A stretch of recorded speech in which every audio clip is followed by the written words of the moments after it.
A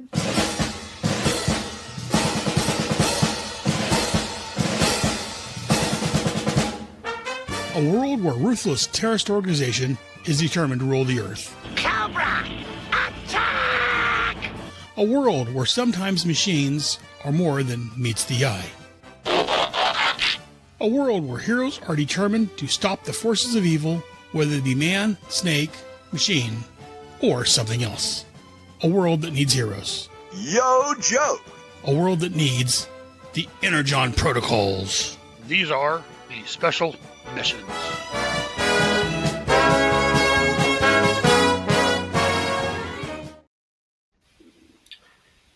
There's a flare of light, and the ground rocks as you hear the rumble of thunder of the explosion rolling past you. The target's destroyed, and a sigh of relief escapes your lips. You turn to go, but then another rumble echoes through the trees. The wall of the building behind you explodes. It sprays concrete everywhere, and an armored man crashes through it as easily as paper. The juggernaut stares at you and triggers a button on his belt. His Vanguard shield flares to life. Roll initiative. Before we do that, welcome to G.I. Joe, the Energon Protocol Special Missions. These are a series of one-shot campaigns that explore the world co-created by Skybound Entertainment and Eric Smith in the Energon Protocols RPG series on the Headcast Network. We're using the Essence 20 G.I. Joe RPG system and are going to tell the stories behind the story. I'm Charles Cushman, and I'm your game master for today, and I want to introduce you to the players. So I need you guys to make that initiative roll to see who gets to tell us about their about their character first. Okay. I got a Gobi 20. Let's see. Yeah. So, Eric, you got a 20? Yeah. Oh, you. I got a 7. I'm going to be rolling with disadvantage on this. And a D2. On to and wow. All right, got a 10. That is not the worst. I so told you, Eric, I'm not bad guy. I am worse. okay. Eric, can you please tell us a little bit about Cody? Cody is bred by Destro in an early genetic manipulation program for what will eventually become the Crimson Guardsman. Before they just went with brainwashing and cosmetic surgery, they tried actual gene splicing and things of that nature. So Cody is from the C program. It's still a couple years before they get to F and all of the threads. So he's the last living member of the Cody generation. He is absolutely Looney Tunes, and he has a couple of special surprises. All right. Jamal, can you tell us a bit about Joe, not that one? All right, so this is Joe. No, not that Joe. Joe is his legal name. We decided to keep it because, hey, why not? Joe is was a Cobra Trooper. Ex-military, Army infantry. Got disillusioned with all the stuff they did during his time in service, and so he decided to get out and eventually join the Cobras because why not? I'm already doing bad. I have already done bad stuff before. From what the recruiters told me with Cobra, I could be able to do that stuff and actually have better benefits. He is a jack of all trades, infantry. Specifically, he's really good with light machine gun, rocket launcher, um, laser rifles, and a little bit of melee combat. A bit of an everyman's everyman. Um, though he's too much of an everyman's everyman, they never really got promoted to a Viper. Um, too much paperwork, too much bureaucracy, and all that stuff. Um, but his talents and him surviving a few tours as a Cobra Trooper, managed to sketch eye of Cobra Commander, and has switched him over to the infamous Python Patrol, but still as a Cobra Trooper, unfortunately. Excellent. David, can you tell us a bit about Vermin? Yes, Vermin is going to, he has a cigar in his mouth at the moment, a big one. He's just going to remove it to be able to talk. Zdravstvuyte, меня зовут Anatoly Bratvanov, but you can call me Vermin. I am Soviet-born immigrant from Leningrad, former... I won't go into details about before. I'm now based in Brighton Beach, in the US soil, and you can think that some people call me Vermin because I own pest control company. You can think that. That is good for you. The less you say it, the better. So I am good at finding any kind of species. Sometimes they walk on 4 legs, sometimes on 2 legs. I mean, depends on what you need. Excellent. So the three of you never met each other. However, you are all being kind of shuffled into a small building. It's underneath a mini mall in the place in Springfield where you guys have been operating. And as you walk into the room, you are met by the infamous Trooper number 9.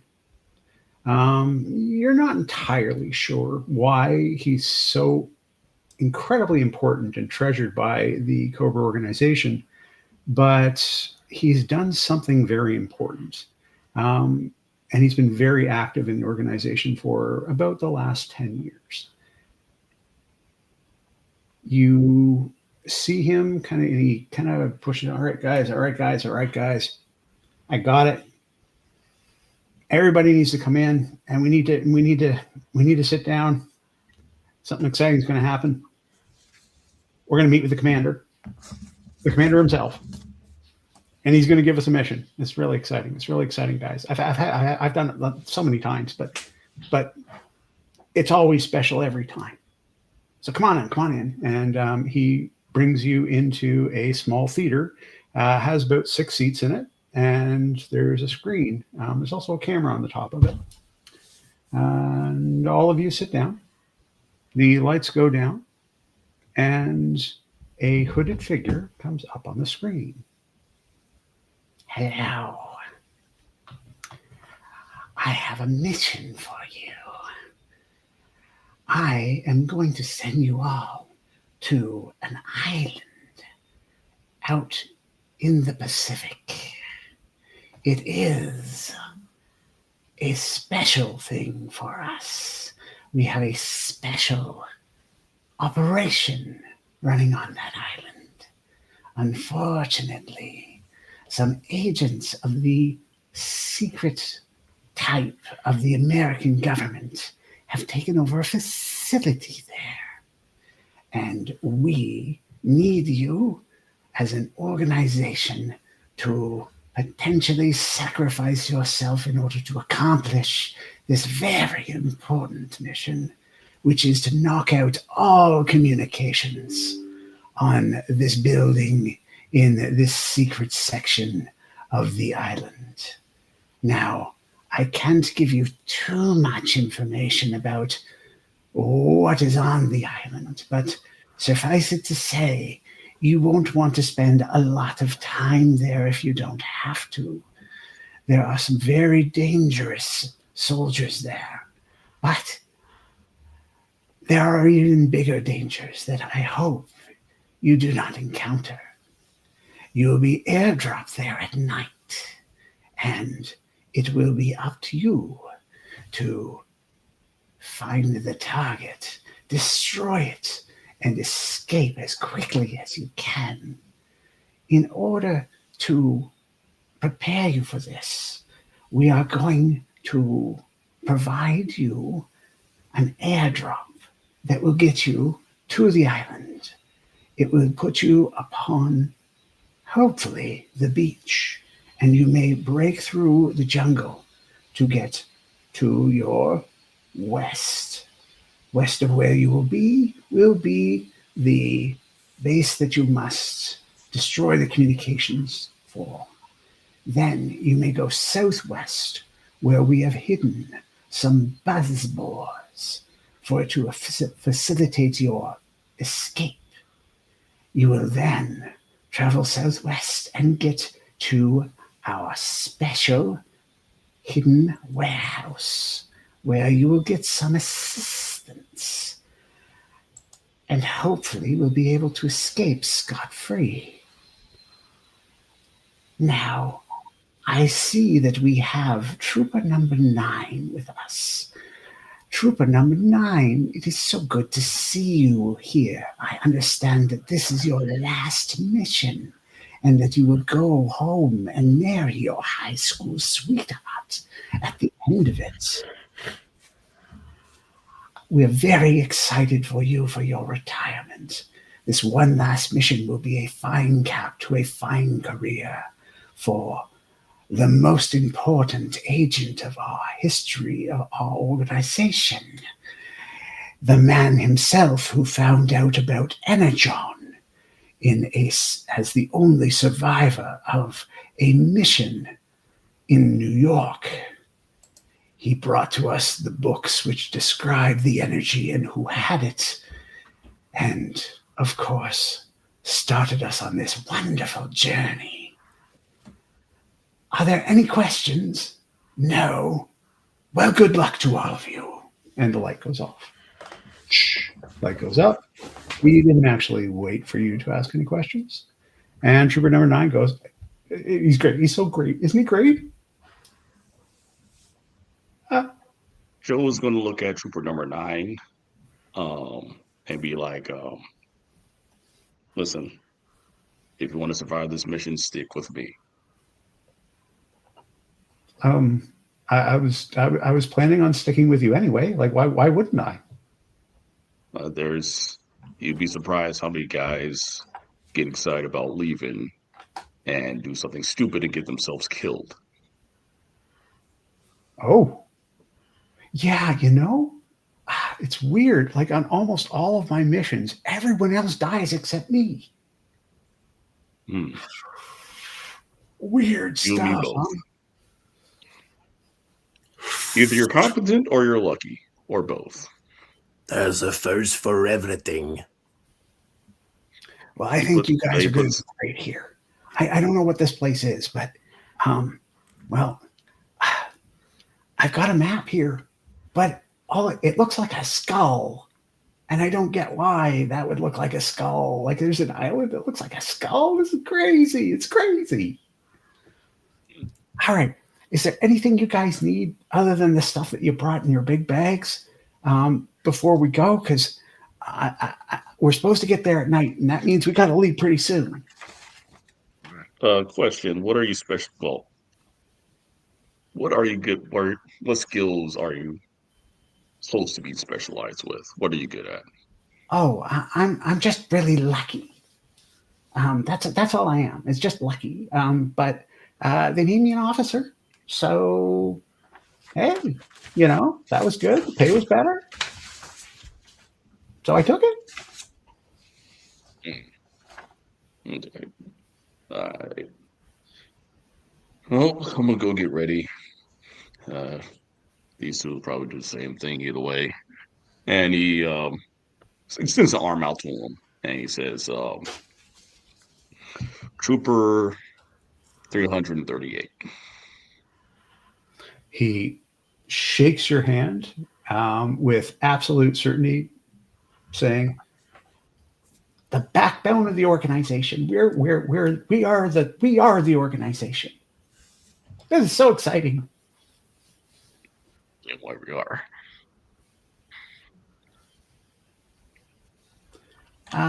Anyone else have any questions or need anything before we go? Nope. I brought everything with me that I need. Just point where we go. Okay. So he pulls you all out. You leave the mini mall and you head over to what appears to be a auto body shop. The walls are a little wider than you would normally see, and as you go in, you see that the roof opens up, and inside is a heavy lift helicopter. That heavy lift helicopter has a sort of a big squarish chunk that has some moderately comfortable seats, has a nice big screen TV so you can watch stuff while you're flying, and you take a really long flight from where you are in Springfield all the way midway across the Pacific to Skull Island. You can bring up Alba Rodeo. It's already showing on the screen. And you're all jumping out of a plane at night. So for dramatic purposes, I'd like you to do an athletics or acrobatics. And I will take any suggestions for anything else that you might like to do in order to guide your descent down from the plane to the beach. Vermin would like to do that with finesse, if he can. With style, absolutely.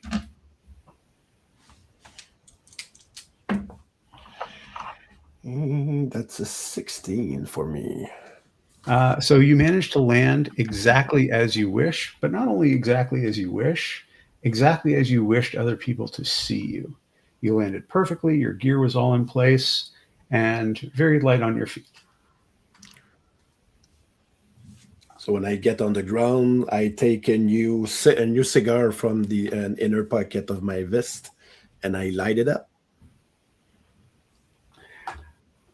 So you are all fired up, and Cody. I got a 14.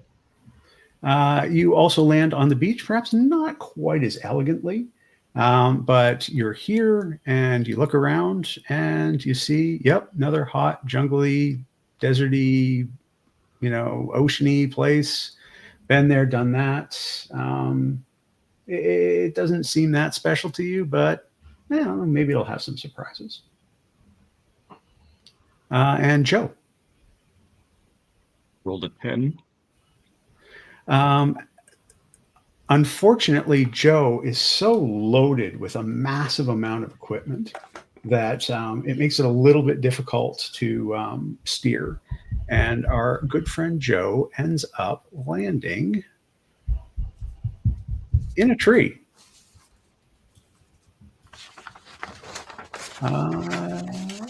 Can I get an alertness check from everyone but Joe?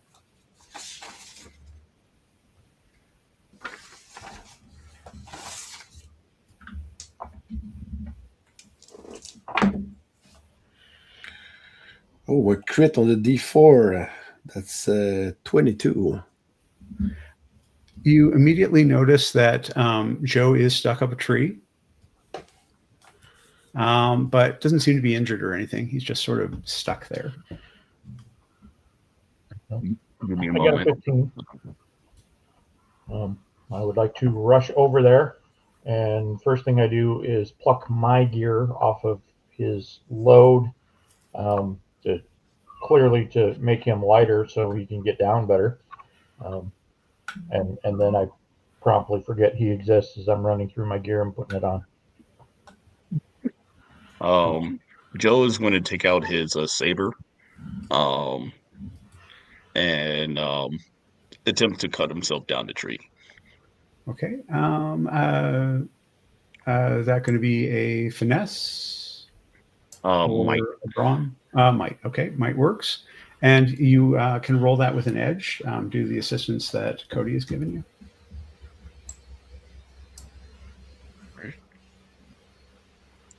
All right, so that is an unnatural 20.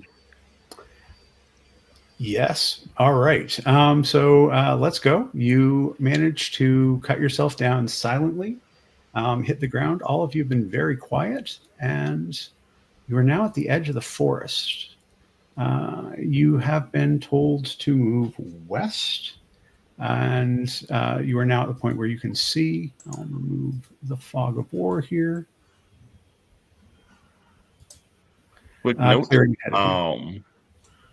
A quick note. I do have the hang up of Subtle Snake, and Joe is wearing his Python patrol fatigues. So if they ever do need to make a social roll against or with or against a Cobra member, um, which Trooper 6 is, and probably everybody else, I suffer a snag. I mean, that's a downshift because Okay. they've heard rumors about this organization. Well, Python Patrol is, they call them fatigues because they're hard to look at. And Trooper number 9 is sneaking up beside you and says, "All right, guys, come on. We're going to, let's get through this jungle canopy pretty quick so that we can go in there and we can blow up the antenna and then we'll have done what we need to do and then we can go home." I'm going to, unless anybody else has any stealth training, I'm going to go ahead and head forth and try to infiltrate my way through. Hopefully, I can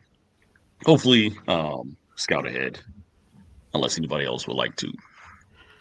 So Trooper number 9 comes up, gives you a big high five, and goes, "Yeah, troopers, let's do this. Let's lead the way." Cody, do I outrank you? No. Yeah, I didn't think so. Do we have to ask your permission to do stuff? As long as you're not doing anything stupid, I don't care. Just when you're walking through the forest, make sure you're about 6 feet apart and walking parallel. Huh. How am I going to know if something's stupid? I'll let you know. That's my job as the boss. Okay. All right. Well, so a quick technical note. You will have to use the squares. The squares are representative of 5 feet. The measuring tool will not work on this map. Okay. Yeah. Because it won't.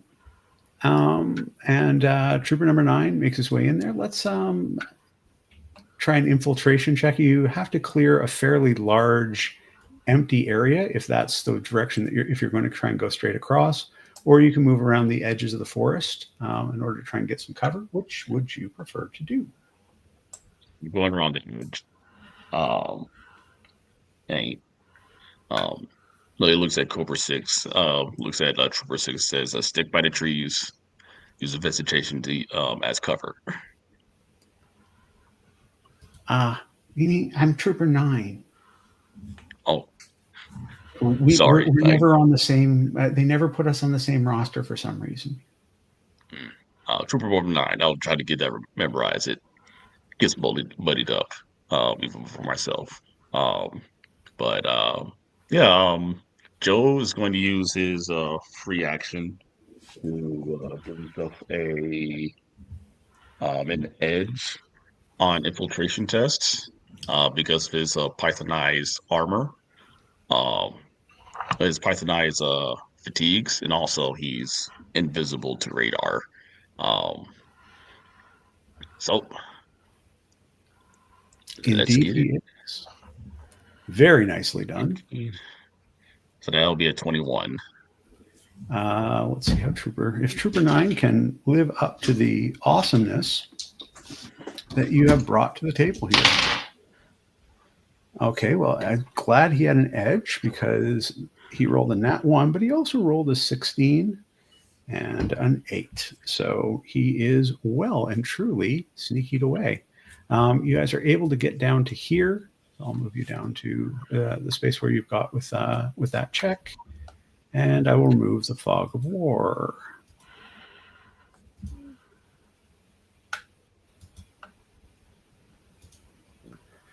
There's nothing in the clearing.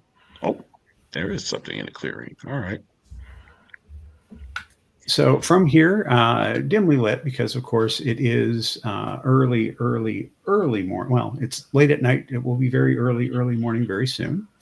You look across the jungle and you see a very large facility with a big radar tower in it. That radar tower is, it's obviously large because it needs to be.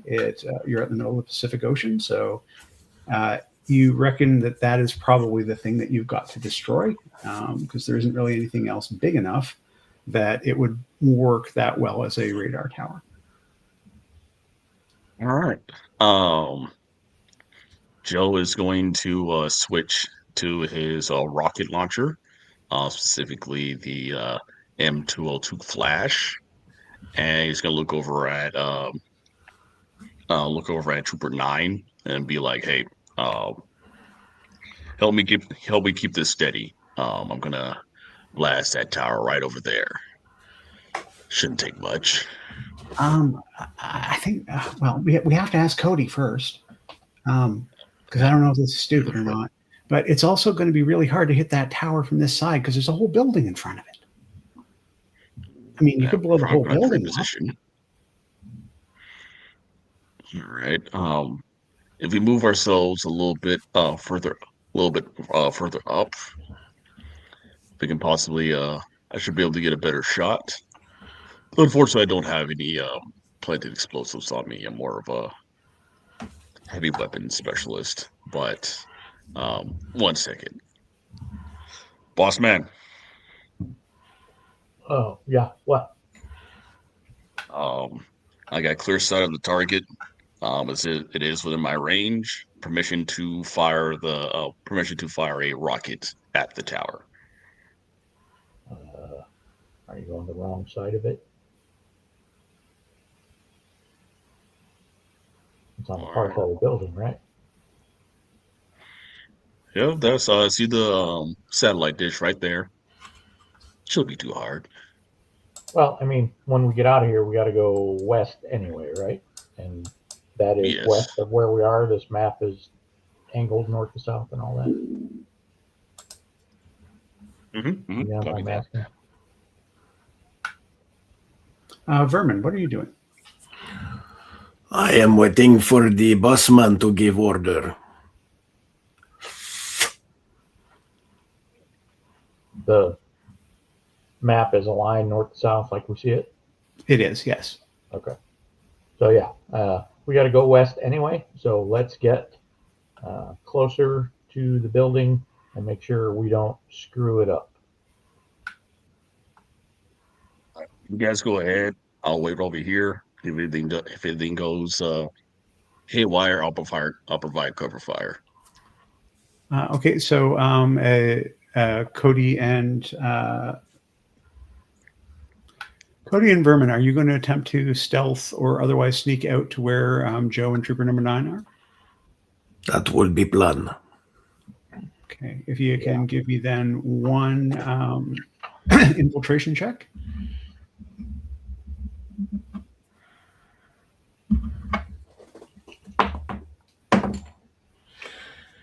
$18 for Vermin. Vermin is able to sneak through without any difficulty whatsoever and even picks up a couple of interesting looking beetles on the way. Cody got a 16. Cody needs to be able to be seen in order to be effective as a leader. And so is at a little bit of a, it's a bit of a conflict for Cody to not be seen, but is able to hide himself sufficiently that he knows there's no way anyone could see him. Vermin is going to tell them, you're going to get there, boss man. Comes with experience. Well, with our superb scout troopers and stealth gods, Mr. Number 9 and what the hell was your name again? James? Jim? Joe. Joe? Joe. Yeah. It's Joe. We're sure to succeed. Go ahead, boys. Blaze us a trail. All right. So, all right. The power is right over there. I'm going to fire at it. Okay, so they're from a relative heights perspective. I just make sure, I'm not sure if you can see this or not on the screen. There we are. You're attempting to hit that, which is the tower. Oh, that one. Not Not even that little one. dish. Gotcha. So, All right. and at this particular angle, as a very seasoned shooter of things that blow up, you won't be able to hit it close enough to the base to knock it over. But you could, of course, blow away a portion of this building in order to get to it, blow away a portion of this building in order to get away from it, or somehow blow away some portion of these of this forest, or otherwise remove some of the plants to it to get a good shot, or you can simply just go right through where this thick area of plants are in order to be able to get a good shot at it. Yeah, I'm gonna do that. Yeah. I thought the little satellite right there was the satellite tower, but yeah, I see. Yeah, he's gonna move. He's gonna move closer. All right, cover me. I'm going. Gonna move closer so I could get a better shot. Quick question, Charles. Do we have story points? You have 8 story points. Oh, okay. Yes, good. That's good. Okay, all right. Sheesh. All right. I'm gonna again spend a free action to give myself an edge, and again, it's gonna tell Trooper 9 to come with, watch my 6, and try not to. All right, that is another unnatural 20. Trooper number 9 looks at Cody and sees, do I do that? Is that what I should do? Okay, cool. Wow, okay. Again, Edge is fantastic for him because he rolled a nat 1 and a 15. And 15 and a 5 is a dirty 20. So both Trooper number 9 and Joe are able to get across basically into this brush here. It's very thick. If there were a couple of trees strategically removed, it'd be a great place to shoot from. But unfortunately, they're very thick trees. You'd have to try and find some mechanism to get them cut down or moved out of the way quietly in order to be able to shoot it from here. Otherwise, of course, you can proceed down and through the jungle to an opening over there. You also, I'll remove this fog of war as well. You can now see that the jungle effectively just sort of moves. It continues down as you expect it would. Right. Vermin. Seems like we got a lot of vegetation here. Would you mind giving me a clearer shot? What do you want me to do? Got a batch of trees over here. That's in the way of my that's within firing range. You think you'll be able to give me like a clear a little bit of the branches a little bit? I sure can do that. It's going to get closer to you.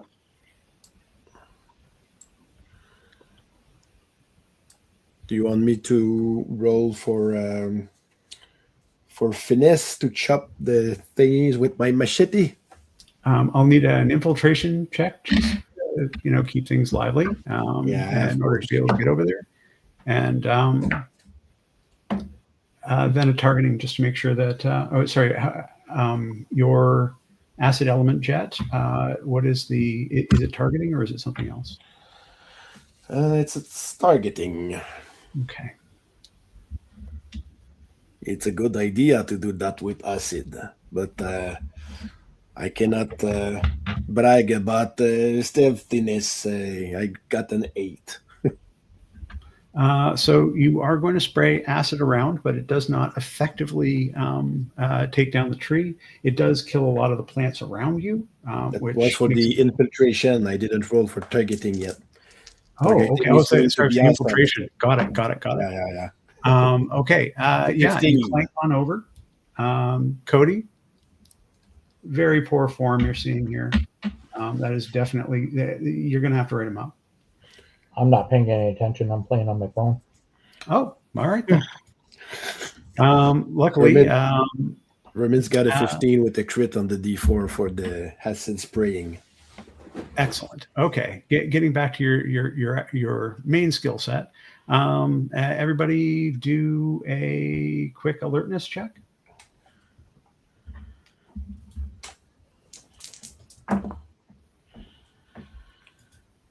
$14 with a crit for vermin. I got a natural 20 and a 1, so 21. Okay. Cody got a 26 with a crit on my D8. You hear metal start to bend. Not exactly sure what it physically is, but it is kind of a clanky noise that's mixed with the sound of sheet metal bending. Okay. So Sure. he's going to very quickly switch over to his EMP rifle and Okay. look around, and it says, guys heard that? Trooper 9, you know what that is? It sounded like metal. Yeah, but that was moving metal. Doesn't sound like anything I'm used to. No, you've never heard anything like this.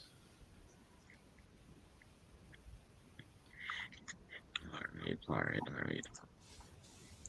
I'm gonna try and said the clearing is well clear now with the You have a path GPS to and all shoot that. the tree that sort of was making up the most of the blockage has been removed. So you have a clear shot at the tower now. I'm I'm going going to move to you forward because, before you take that shot, move you guys to where it is that you're in, and that will remove the fog of war again.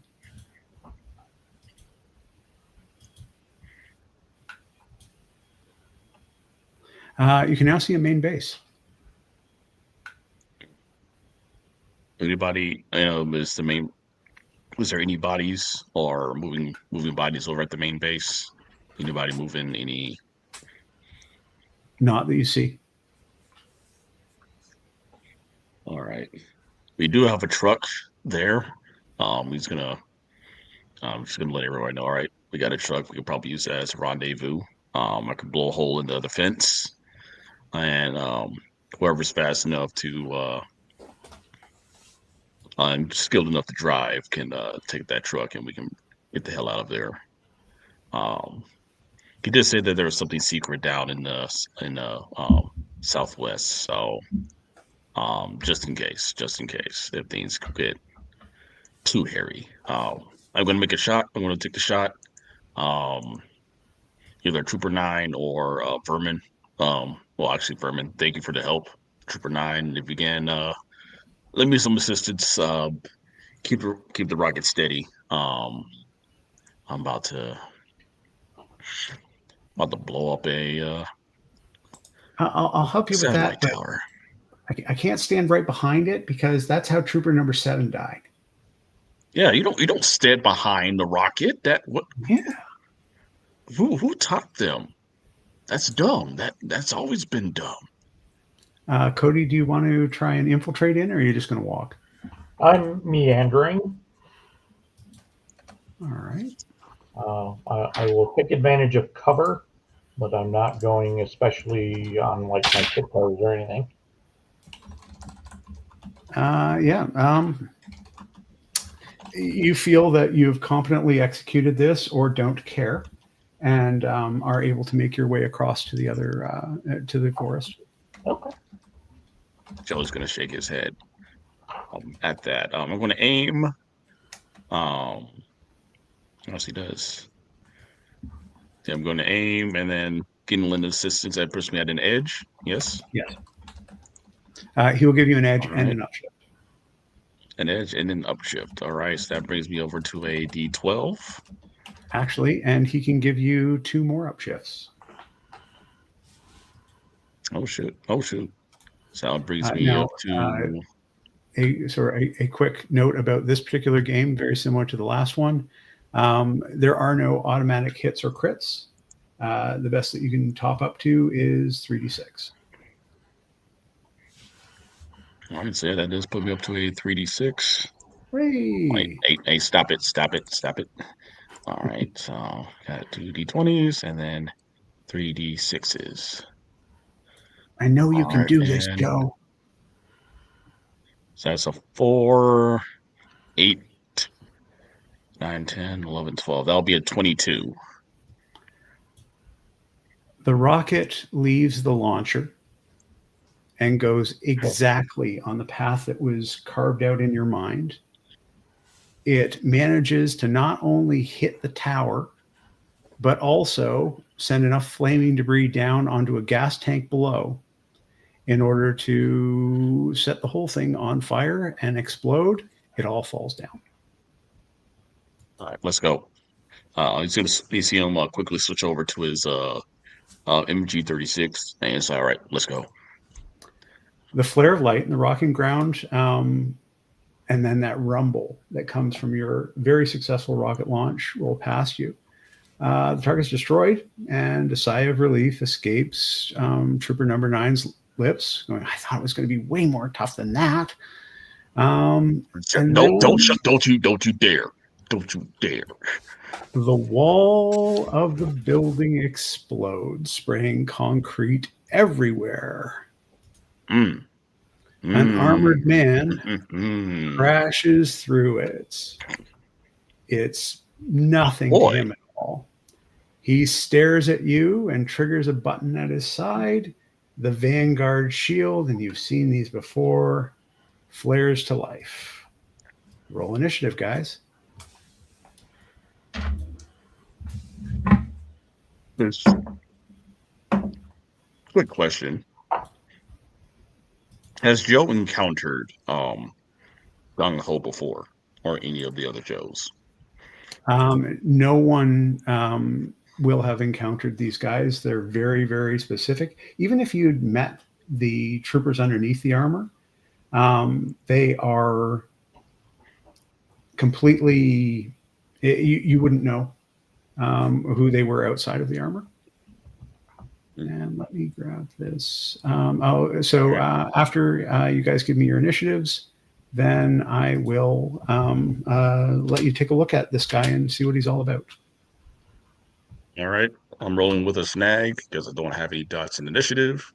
I should have moved one earlier during character creation, but that's okay. I get it upshift as part of the Python patrol. So that is a 14. Okay. And Cody. 17.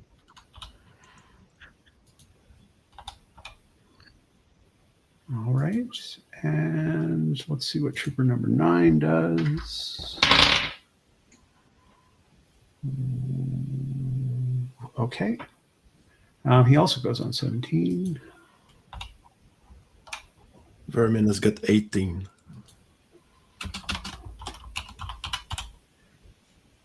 Ermin, you're the first one to turn and really get a look at this guy. It's tough to see anything other than a mustache, and then all of a sudden a helmet closes over his face. He's wearing very heavy mechanized armor, and that you've seen before. What you haven't seen is armor that appears to be alive, or at least squishy on top of him. it has sort of an organic feel to it, but it looks like it's kind of pressed and molded against his body, and it still undulates and moves. You're not sure what that is, but you do feel like it's the kind of thing that acid was made to destroy. It's good. And but for now, he's going to take advantage of the fact that he's the first one, and he's going to attempt to hide in the bushes and move slightly away. Absolutely. You will be, because Gung Ho is right there, but you are in the bushes. So you will roll this at 1 downshift, but you certainly can give it a shot to do that. I got a 5. So you immediately tromp through the forest, knocking all the leaves out of the way, and then crouch.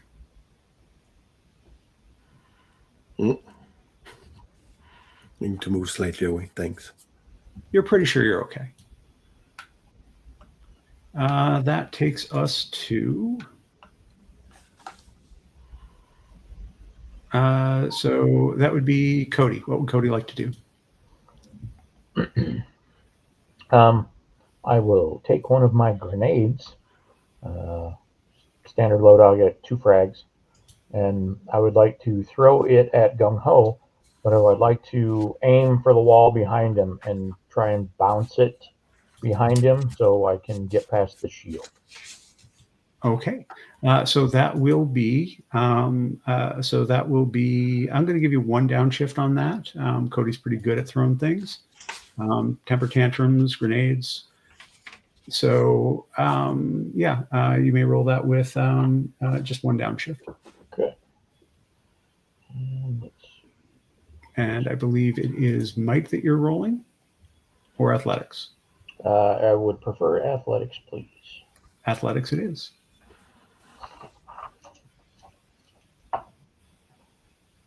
That is a whopping 16.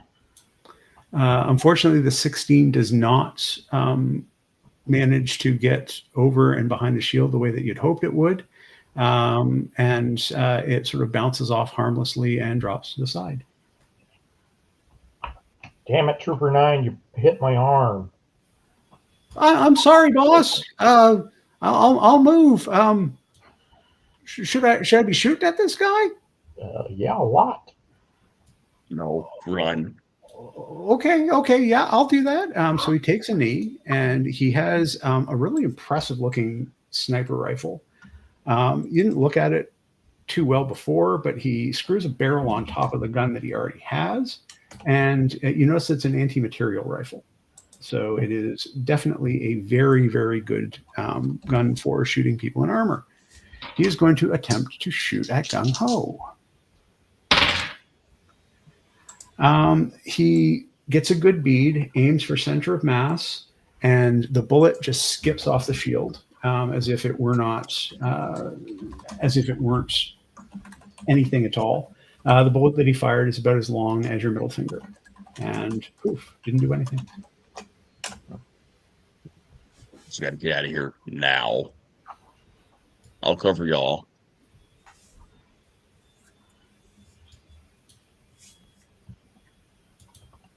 Okay, Joe, it is your turn to go. Go, Joe.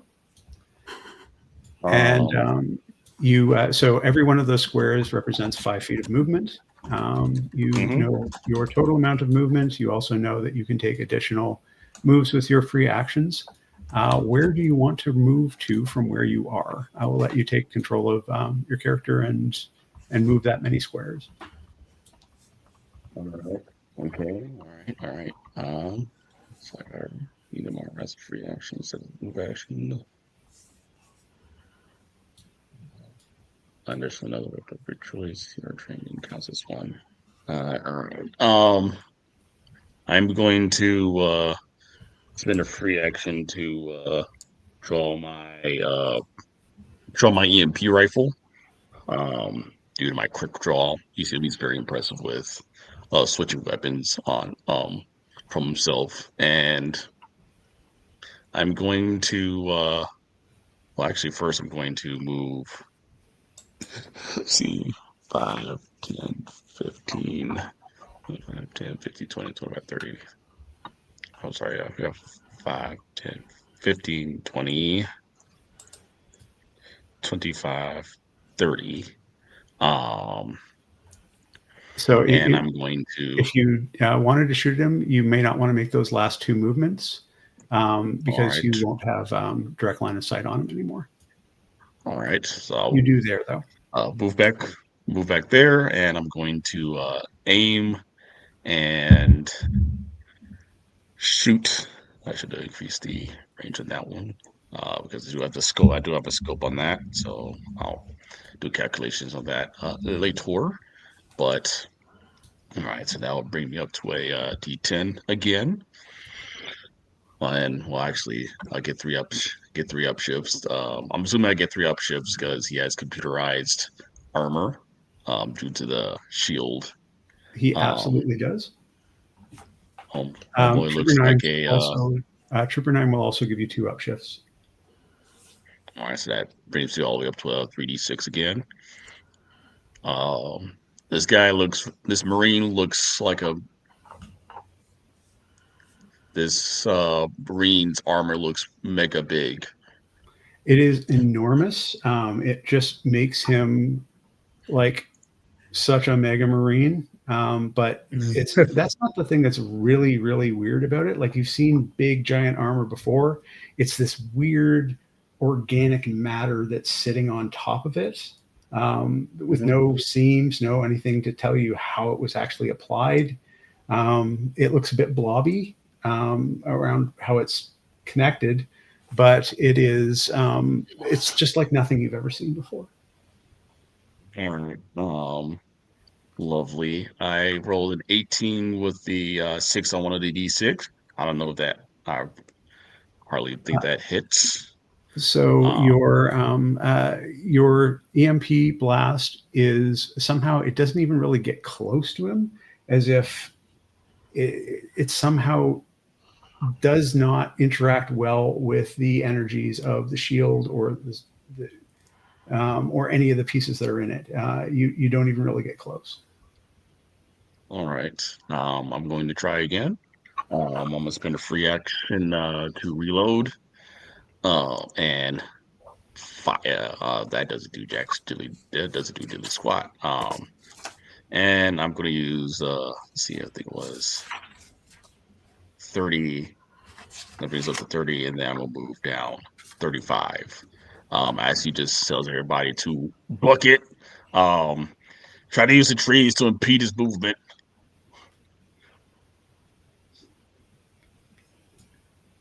All right. And that'll be the end of my turn. Excellent. So Gung Ho is. It's very difficult for him to make his way through the forest just because he's this big, heavy, clumping thing. So instead of going around the trees, he simply just goes through them.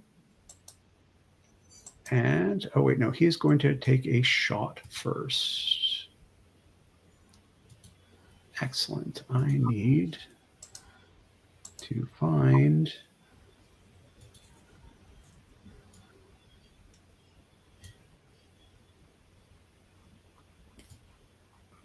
this.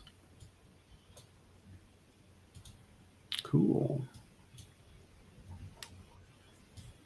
I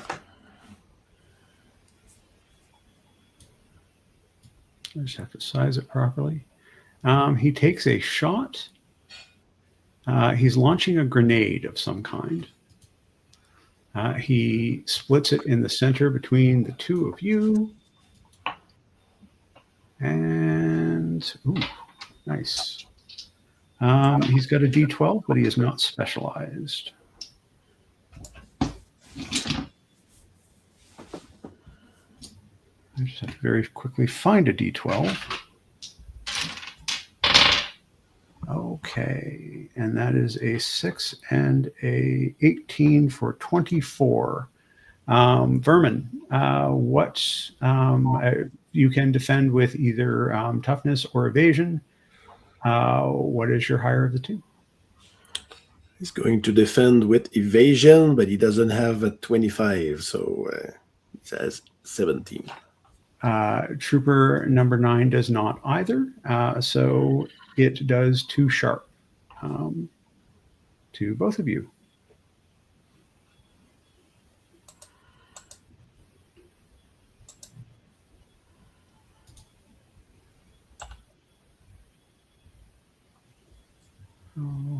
Okay.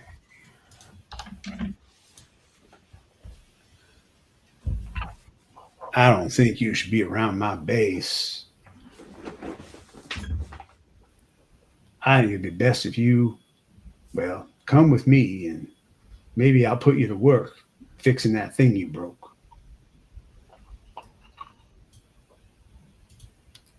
Be negative. You're not even supposed to see me. My God, you're Cajun? Being a Joe's not bad enough? I'm in the forest and I lived in the swamp. This is a perfect place for me.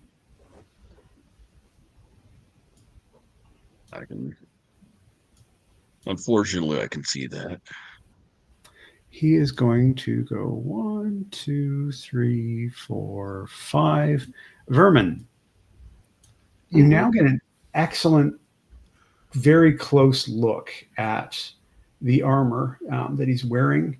It looks like almost like Play-Doh. It moves and like you feel like you could touch it and squish it. And it does look organic. And you're really good at getting rid of things that are organic. That is true. That's going to take us to the top of the round. And Vermin. How convenient. He's going to aim. And just to be sure, he's going to spend an adaptation point because he's a ranger. He wants to roll as if he was specialized to have a chance to actually do something. 2. And it was not totally worth it. Rolled a 15 with a crit on the D4. Surprisingly, despite you being right there, you think you've got it lined up, but the shield just bumps the nozzle out of the way, and you end up coating another tree with acid. You're just too close to him. I'm going to move away. It's going to go back maybe like 20 feet or something. 15 feet, actually. Because I believe one of your ranger traits is that you there is no rough terrain for you. Yep. That's right. That's right in my environment of expertise, which is not the case. But I did spend an adaptation point to attack, so I guess it should apply if you're okay with that. It does. As far as I'm concerned, it does. And the rest of the team also is moving with moving as though this isn't. What is the ground thing? Do you mean the guide perk? Yeah. So, is that the guide perk? I thought. That's anyway, a Joe perk. I don't have that. Okay, cool. Yeah, you were able to not treat it as rough terrain. The circle around. It's just myself. I'm selfish like that. Yeah, fair enough. I'll leave this here. That area of red is considered rough terrain right now because the grenade launcher that Gung Ho used has the ability Wrecker. That will only really affect Trooper 9, who was impacted by that attack. And Cody, if Cody decides to run towards Gung Ho for some reason. And but you were able to take your full movement out. And is that as far as you can move, or would you like to continue moving? Me? You mean? Sorry, Vermin. Yes, Vermin wanted to go 15 back only. Okay, 15 back and then shoot and then take the rest of your movement. No, he did shoot before, so he got away to not be in Gung-Ho's face. Got it. Okay, so is that the end of your turn? Yeah, it's the end of my turn. The idea is that he has to reload his weapon, so he will need his movement later to do that. So he must move right now. Okay. That takes us to Cody, I believe.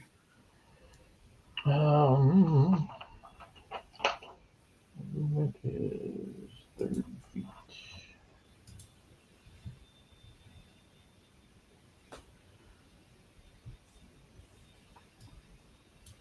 So I would like to go 1, 2, 3, 4, 5. 2, 3, 4, 5. I spend my move action and my attack action to dash and put myself there. Excellent. Ooh, that's nice.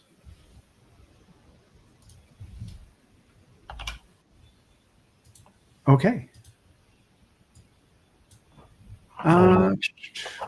Yes, so you are at the gate. I'll use my free actions to shout encouragement. Get 'em, guys. Go team. Any specific encouragement or? No. Okay. So make her Murray. Excellent. Fighting. As you head over, the door to the truck that you can kind of see through the gate opens, and somebody hops up on top of it. He's wearing bright orange. I ain't trying to. Yes. Oh, the orange is just so garish, and it's also covered with that weird Play-Doh-like stuff on top of it. And he has a really big weapon as well. It looks like it's a missile launcher that shoots massively oversized missiles. And it has a little machine gun on it. Of course it does. Why wouldn't it? No idea why they would do that. Seems like a really bad design of a weapon. Now you can just see through this space, but there is a concrete wall between you and where Clutch is standing now on top of the car. Yeah. And is that your turn, Cody? Yes, it is. All right, that's going to be Trooper number 9. Trooper number 9. Get out of there. Cody! What's the not stupid thing to do? Tackle him and stab him with your knife. Okay. You son of a gun. So he is going to attempt to tackle him and stab him with his knife. That's a snag on that.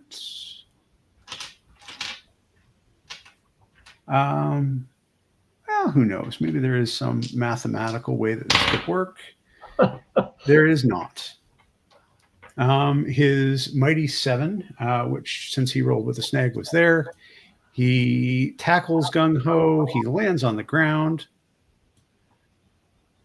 Well, aren't you an aggressive one? But you're not particularly skilled. Did your mom know you're out? And he will do something on this turn. Trooper 9 is going to attempt to get away, but is in rough terrain. So gets about this far, running towards Cody and saying, "It didn't work. It didn't work."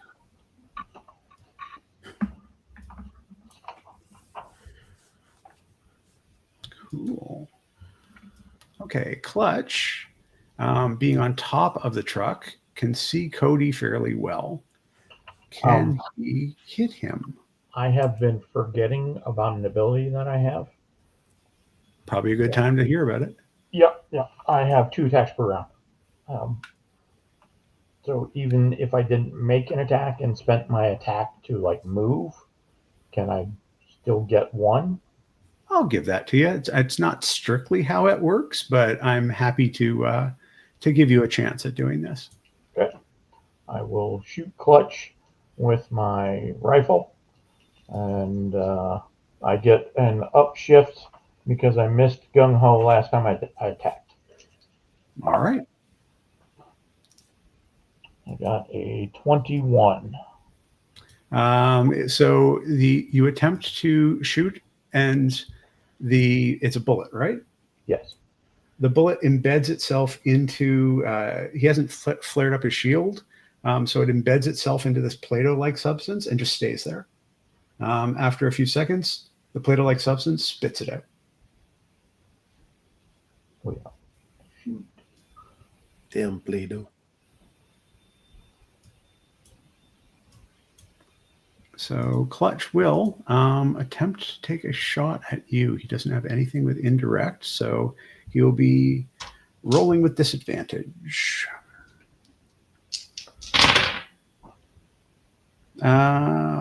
What the hell? Oh, wow. Okay. Does a 23 hit you? Yes. All right, then. Let's see what he does. Excellent. So how are you defending?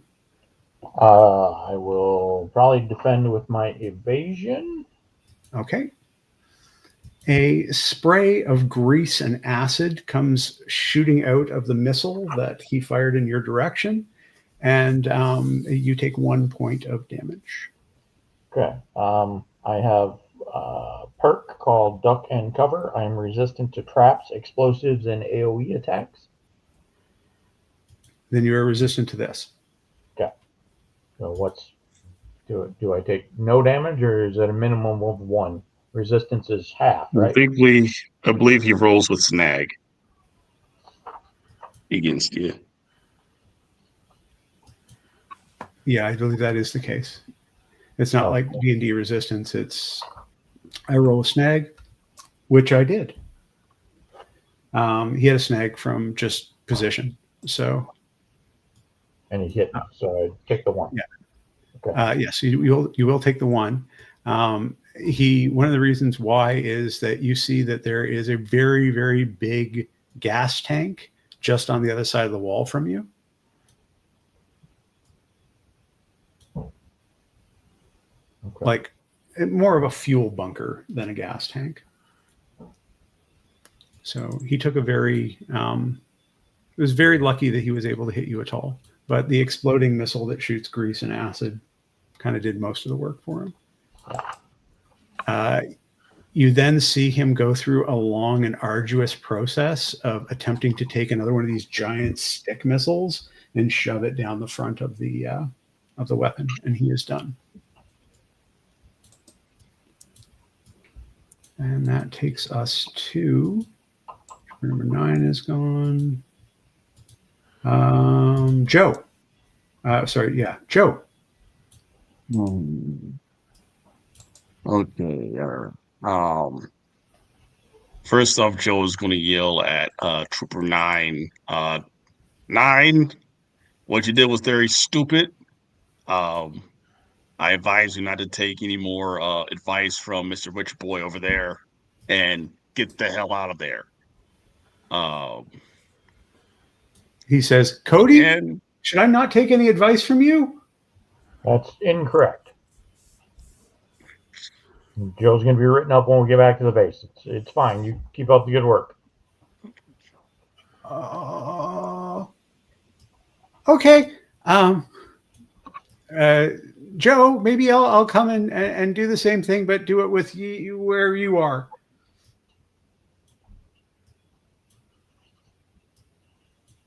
All right. And Rumble just says, he's going to look over towards Cody's direction and says, I hate you so much. Cody is completely blocked by trees and does not see your hatred, but somehow feels a little more sustained by it. And I'm going to once again try and shoot at Gung Ho. I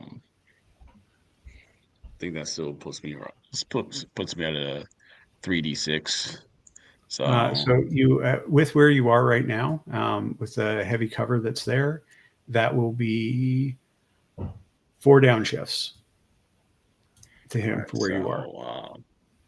So I'm gonna use my free action aim, raise it up to a D10, and then with the EMP that brings me up to a up, and then with the cover down to 4 downshifts. So that's um a D brings it back down to a D8. But I'm gonna spend a story point to use Can't Afford to Miss.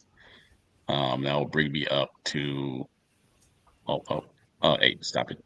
That'll bring me up to a D10. I doubt they'll do much, but and it doesn't. Okay. And let's see, we got 8 story points. I'm gonna So spend Joe, another story point. you're down to 6. 6. But Joe, you do manage to put a big dent in the local wildlife. All right, and with that, I'm going to spend a free action to switch over to my MG36, and I'm going to aim at one of the branches. I'm going to try and pretty much have one of the branches fall over towards Gung Ho. See if it can impede him a bit. As we tell Vermin to, hey, oh, we got to retreat, man. This is not looking good. I will give you back a story point for attempting to use cartoon logic to take out somebody who can't be hit. I was trying to take out someone. I'm trying to impede his move, but I mean, he No, says I think that's survive brilliant. line. That's what they do in the cartoon. All right, I do have laser sight on my MG36, and I'll bring me to a D12. So to hit the tree is only 2 downshifts. Let's make that only 1 downshift because you did manage to shoot a bunch of trees earlier. All right, so I'll bring me down to a D10, and chinga tu madre. Okay. He's not looking. Joe's a bit panicked with the fact that we're fighting a Joe. Um, he's heard stories, and he was hoping wasn't going to face one of the top Joes, but it looks like we are. Um, and with that, I'm going to continue moving downwards. He said southwest. Yeah. Mm-hmm. Mm-hmm.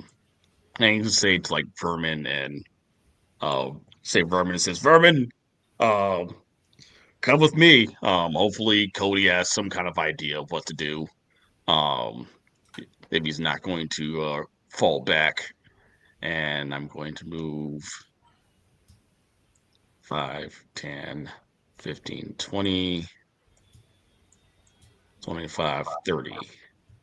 Right here. Is there anything past this? Anything to see over in this clearing to my left? You do see Blastoff taking his contingency action as he was walking through the path that you were right at. And your world becomes flame. Oh no! Let's see how well he does. I'm gonna ask to spend a story point and add 5 to my evasion. That was a very smart move. Do you now beat a 20? All right, cool. He dodges out the way. Yeah, Blastoff goes, You're not just fighting one Mega Marine, you're fighting all of them.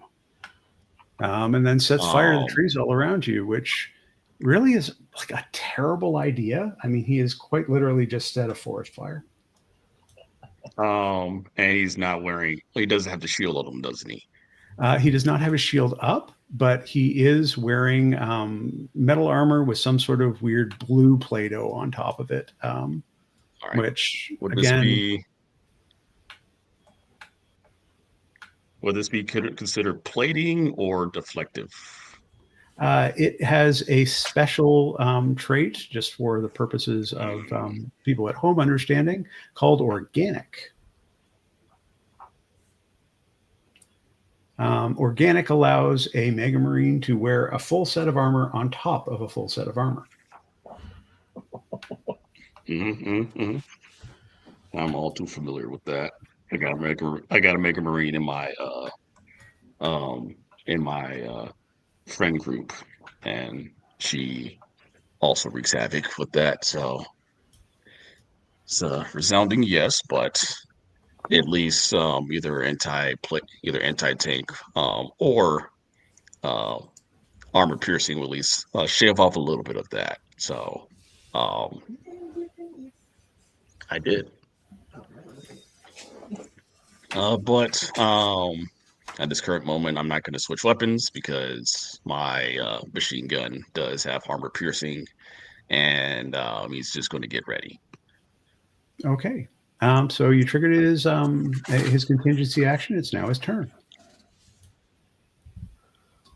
And he's going to set fire to you. Or try to, at least. I'm going to use toughness this time. Not with that roll, he isn't. He has actually set fire to so much of the forest at this point that he's finding it hard to see you. And let's make that clear as to what percentage of the forest is now on fire. Note that, Joe, you're not affected by this. It's not going to burn you or anything. It's just areas around you that are burning, mostly the upper parts of the trees. If you were to stick around there for a little bit longer, though, you would start the fire would start getting to you. Okay, all right. But that is a opportunity right there. Noted. And he is going to back off a little bit, so he's in cover. And he's going to touch his arm, and a little ways away, you hear meh, meh, meh, meh, meh, meh. Might be a cell phone going off, you're not sure. That takes us to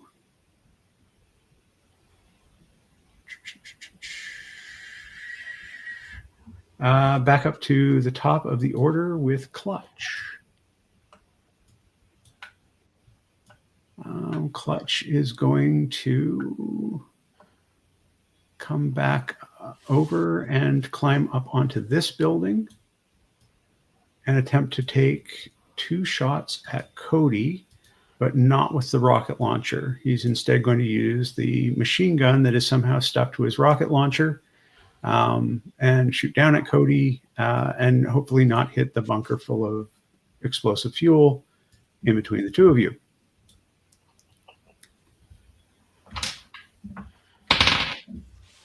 Ooh.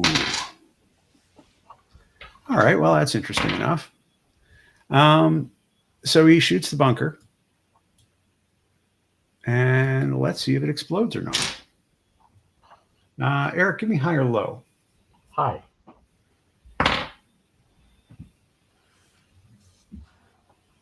Two is low. So it starts leaking fuel out, but does not actually explode. It's full of, I guess, diesel or something, which is not easily combustible in a explosion Michael Bay kind of sense. So he's managed to shoot that and is now leaking fuel all over everything. And the fuel is running down towards the truck.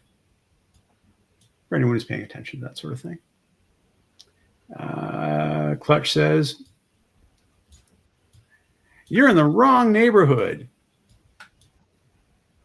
We know how to deal with people like you in Jersey. God, the Cajun and the guy from Jersey. His helmet opens up slightly.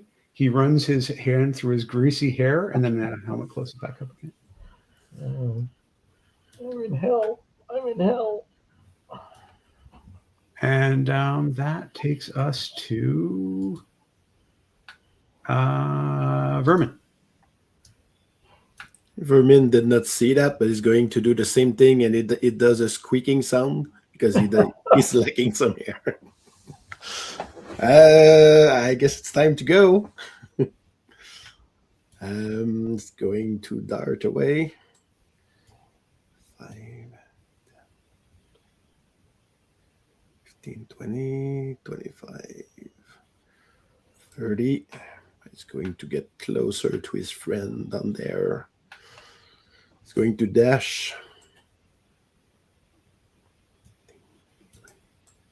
5, 30. So he's got closer to Joe. And that is all my turn. All right.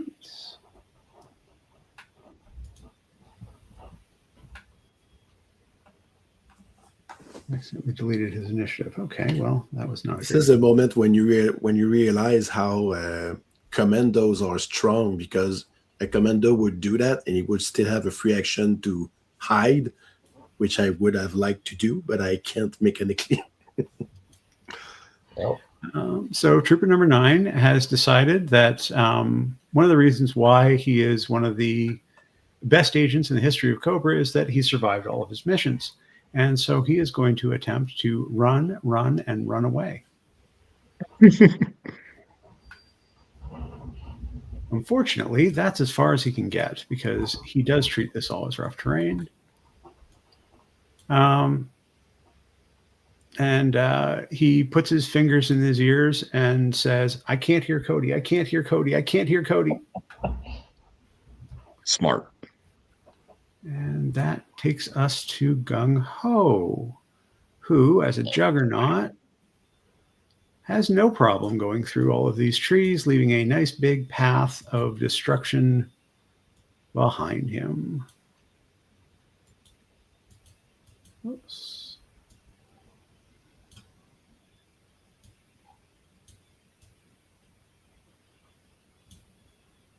And that won't be rough ground this time. I should probably use, I'll use blue for that, because it's to separate it from fire, because there's a lot of fire going on here too for some reason. Sure it is. All right.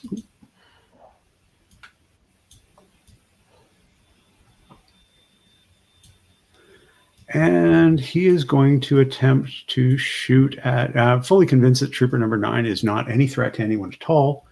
Gung Ho is going to attempt to shoot at Vermin. And let's see, can he get Vermin and Joe?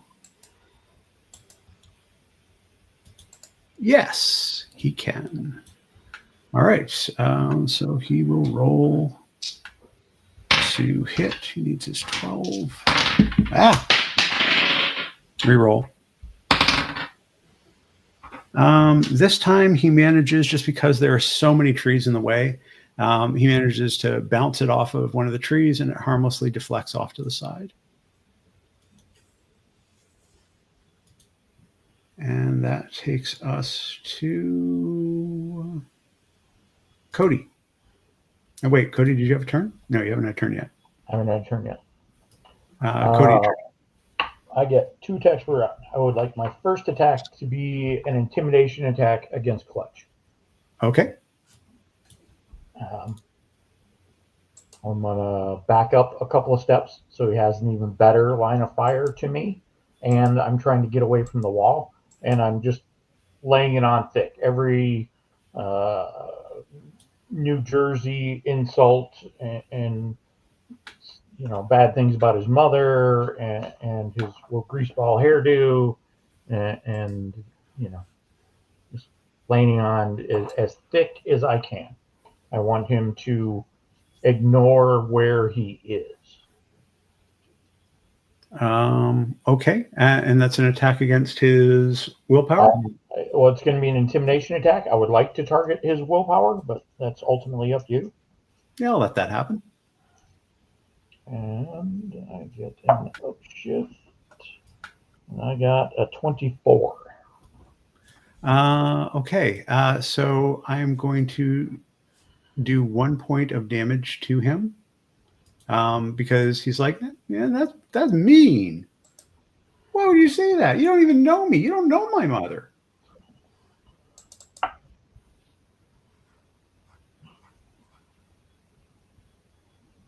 Okay, and so, yeah, Clutch is, he's kind of hurt, but he also thinks, well, the best comeback is a rocket. So he's going to, I think, probably wait and attempt to resolve the issue that way. The reason I was trying to get him to kind of be unaware of his general surroundings and to back away from the wall was because with my second attack, I would like to toss a grenade over the wall to hit the fuel tank that's leaking. Okie doke. That should be fairly easy. You're just tossing it over a wall.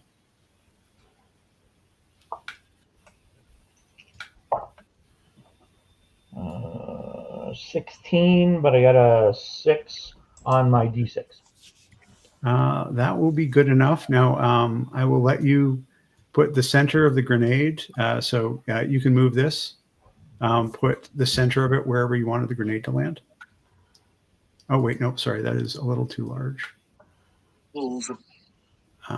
Sorry, it should be about 4 of these. Yeah, okay, there it is. Put it where you wanted the grenade to land.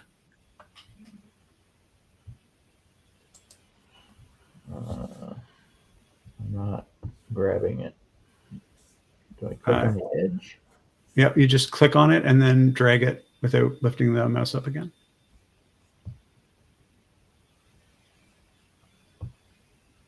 Okay, here, I'll move it and you can tell me when to stop. Yeah, that's good. Okay, cool. And how much damage does it do? It's a regular frag, so 1 sharp. Okay. So the fragmentation pieces, this will have 2 effects. Obviously, it's going to have it potentially roll, high or low, Eric? Let's go high again. 18 is high. So the little bits of fragmentation metal all get stuck in the Play-Doh. And then after a few seconds, the Play-Doh spits them all out again. Mechanically, for those who are wondering what that is, it is the ability extra plates. It it reduces all damage that Clutch is taking by 1. And now the fire, on the other hand, that is going to splash up, and let's see whether or not.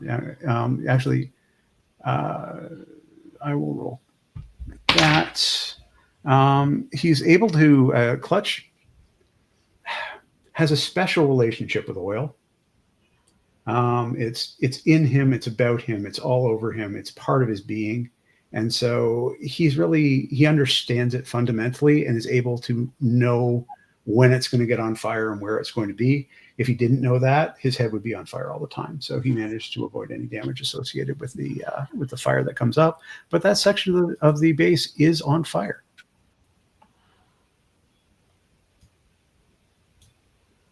And it will be until next round.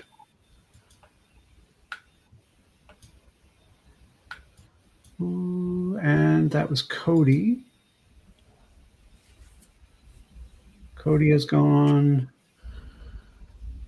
That takes us to trooper number 9. Oh, wait, no. Cody is 17. Trooper number 9 went. Gung Ho went. That takes us to Joe. Your turn, Joe. Okay.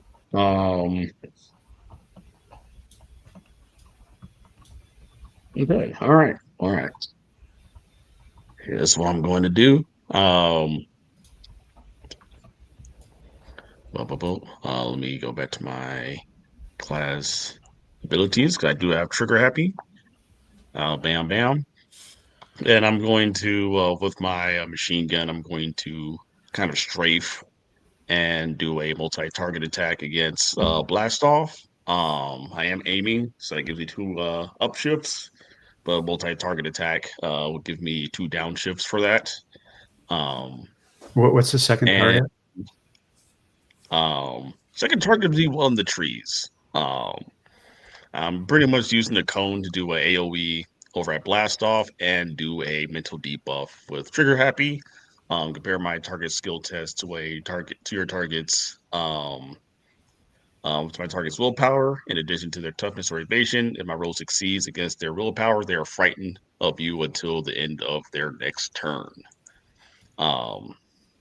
Okay. So it'll be a 30-foot cone, and I'm just doing cover fire, raining down bullets, and be a come on, baby. Hey, that is an unnatural 20. And this is armor piercing rounds. So, unfortunately, armor piercing does not pierce bio armor. If for some reason you are able to find a way to get that bio armor off of them, you figure acid would probably work. Then that would continue to work. Unfortunately, it sticks into the Play-Doh and doesn't go any further. How much damage does it do? It will deal 1 damage. Oh, But you know what? does Sorry, that you rolled a 20, right? a natural 20, so not a natural 20. Yeah. So you don't hit him at all. You're able to All right. spray. You make a perfect. Does that beat his willpower? 20? Does it beat his willpower? It does not beat his willpower. All right, cool. I'm gonna do that. I'm gonna do that again. And how many story points do we have left? You have 6.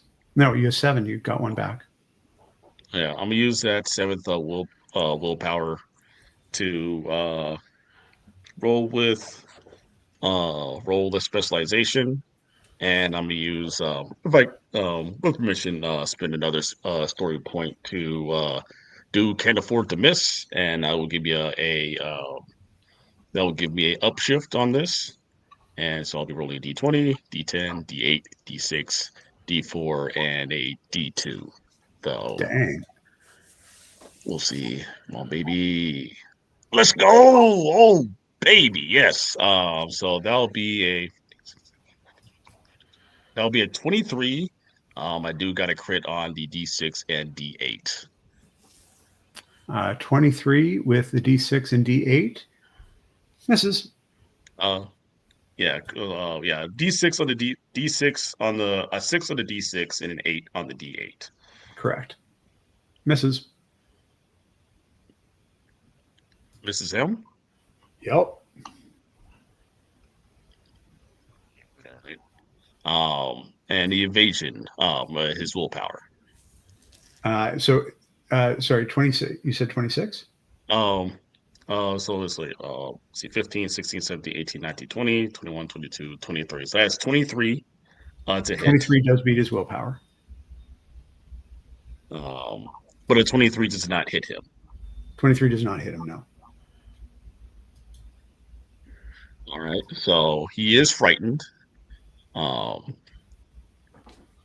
So with the condition, I'll find that. Mechanic-wise, for every crit, if you're under hitting them, I'm giving you an additional +5 to hit the armor class, and with an additional +10 because there were 2 crits there, you still miss.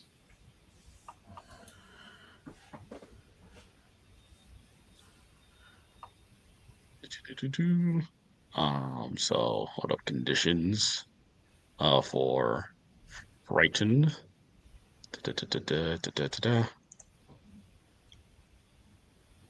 Frightened, he suffers 2 downshifts when in sight of their fear, it cannot move closer towards it. So he suffers 2 downshifts on his on his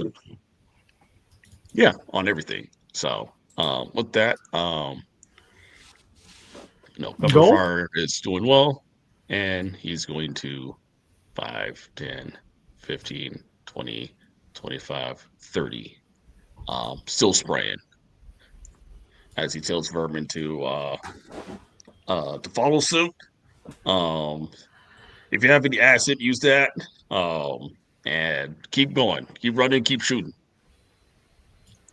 Blastoff says, He's wearing a fireproof suit. He must be. He's not catching on fire.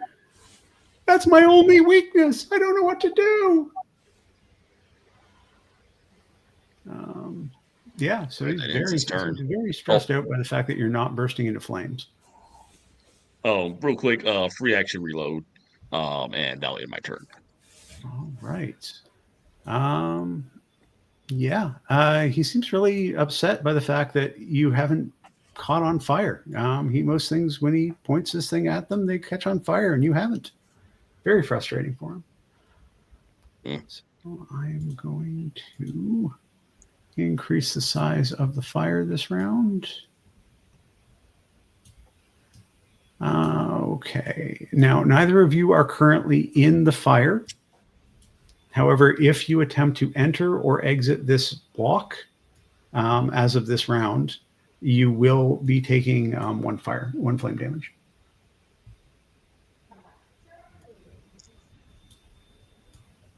Okay. And last one, of course, is Blastoff, who's going to be rolling with 2 downshifts, putting him at a 4 to target you.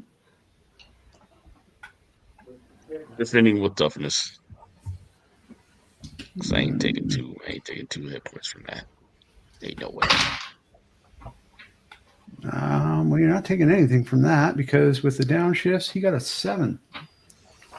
And let's see if he sets fire to anything. He can't even hit the trees with his flame.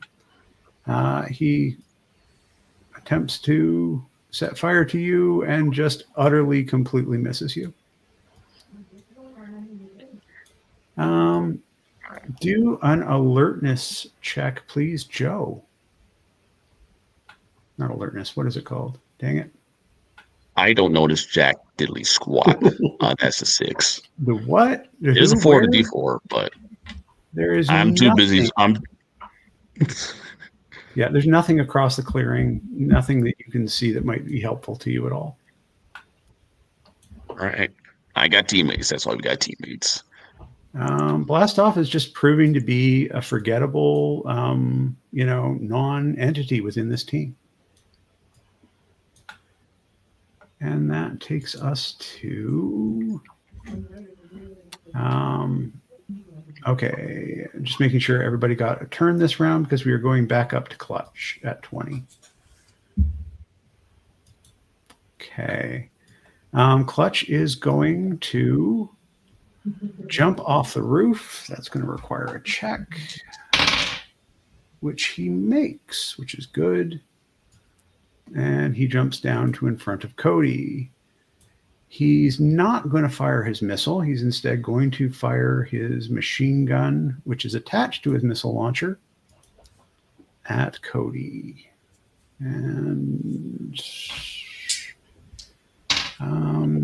he's going to aim.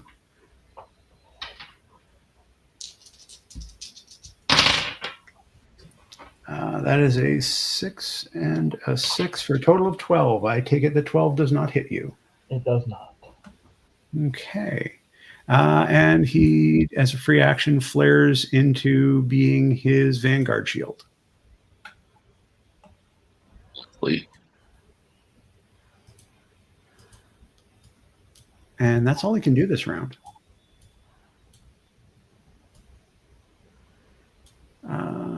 20, we go down to 18. Vermin. Vermin is going to reluctantly throw his cigar on the ground. And I would like to use one of his abilities, which is called Nose for Trouble. It costs a story point. And what it does, it says... You may spend a story point to modify your location in a minor way, such as adding an escape, something like that, or just being in another position. What I would like to be is 15, 15 feet away from Gung Ho to be in range for my acid sprayer, because Okay. currently I am not. So you decide where I am located. So if you wanted to hit gung ho, that would be about here. And since you are there, I will bring up. Where'd the? Sorry, a second. I somehow accidentally closed down. There it is. Okay, I need an alertness at 1 upshift because this is somewhere that you are comfortable with.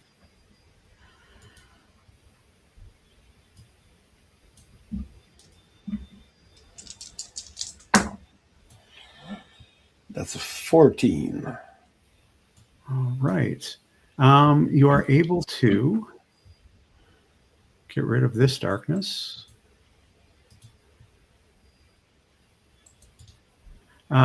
There's a bunch of buzzbores sitting over there.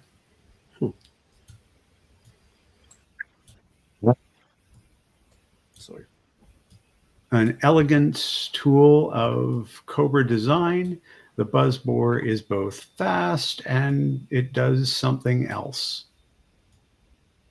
You're not sure what it is. Might go through the ground, might Mm-hmm. go over water. It's really tough to say with a design like that. Might just tip over. How many story points do we have left? You currently have 5 story points. I asked to spend a story point to have one of those buzzbores be Pythonized. 100% you can do that. In fact, I'm I'm gonna not do even going that. to charge you a story point for that. One of them is Pythonized.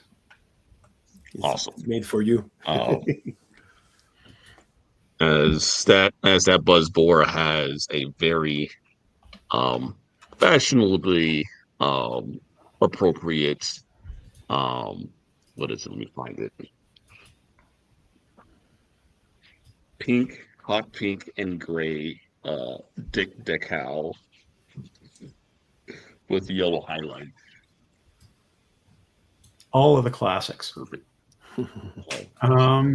It is truly hideous, and you feel that there's an excellent chance that no one else will take it but you. So yours is definitely reserved. Okay. Good. So Vermin is going to reload his weapon, and as he looks at Gung Ho, is just saying to himself, "Blah, do not like this." He's going to aim and fire acid towards Gung Ho and say, "Maybe you die, but you suffer." Not that much. That's a 13. So the next thing he's going to say, he says, "Short, for you not," which is basically "God damn it" in Russian. The only way I'm suffering is having to listen to you talk. And I'm done. okay. Do you have any free actions left that you want to use? I don't think you actually used your actual movement. You used an ability. You used it to reload the acid sprayer. So I should have taken an acid sprayer that has a free action reload at least once. How about spend a story point and you find one in the brushes? Mhm. So I would still have my move to get away from that guy. That's what you mean? Yes. Okay, I'm going to move away and tell to the team, "Follow me, team. We have a thing to get out of here." Cody, the Russian guy's making a lot of sense. I'm going to use my free actions to go there. Excellent. And given his age, he's about like 68 or something like that. You had noticed that he didn't really walk fast. He wasn't a fast guy. He only goes fast when he has to. Old You've man is spry. seen enough. All right. So that takes us to Cody.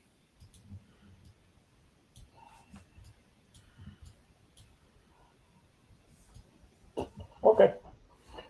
1, 2, 3, 4, 5, 6, 7, 8, 9, 10. And I have 4 extra speed. So that's 1, 2, 3, 4. I will sprint. I'm not proud. I don't need to face off to the death against Clutch. I make it somewhere right there. Excellent. That is a perfect place for you to be. And that's all I can do. You can now see over this area. So you can see that past these is another beach similar to the one that either a desert or a beach, but you're by the sound of waves, you figure that it's a beach, very similar to the one that you landed on. Do an alertness check. Me? Yes, please, Cody. 15. You hear something big moving, but it's too big. Like it's got to be something odd because it's too big to be anything that could be moving right here and right now. So it must be an echo of something or something happening far away. Where does it sound like it's coming from? Probably across the water or on the other side of the beach. It's tough to say, but it's definitely coming from west of you. Okay. And that's Cody's move. Trooper 9. Always knowing that discretion is the better part of valor. 5, 6, 8, 9, 12. Only moves. All free actions, all everything moves. That's going to be Gung Ho. Is going to fire a missile. No, sorry, a grenade at Trooper 9. And let's see if he can get Vermin too. He can. So let's see if that works. He is not specialized.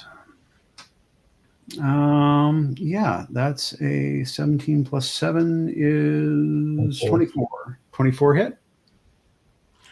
Yeah. Okay, that is going to be 2 damage to each of Vermin and Trooper number 9. Vermin is down.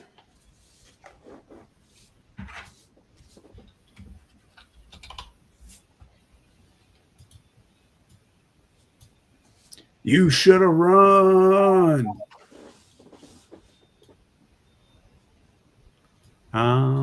Cool. Okay, that takes us to Cody's gone. Joe.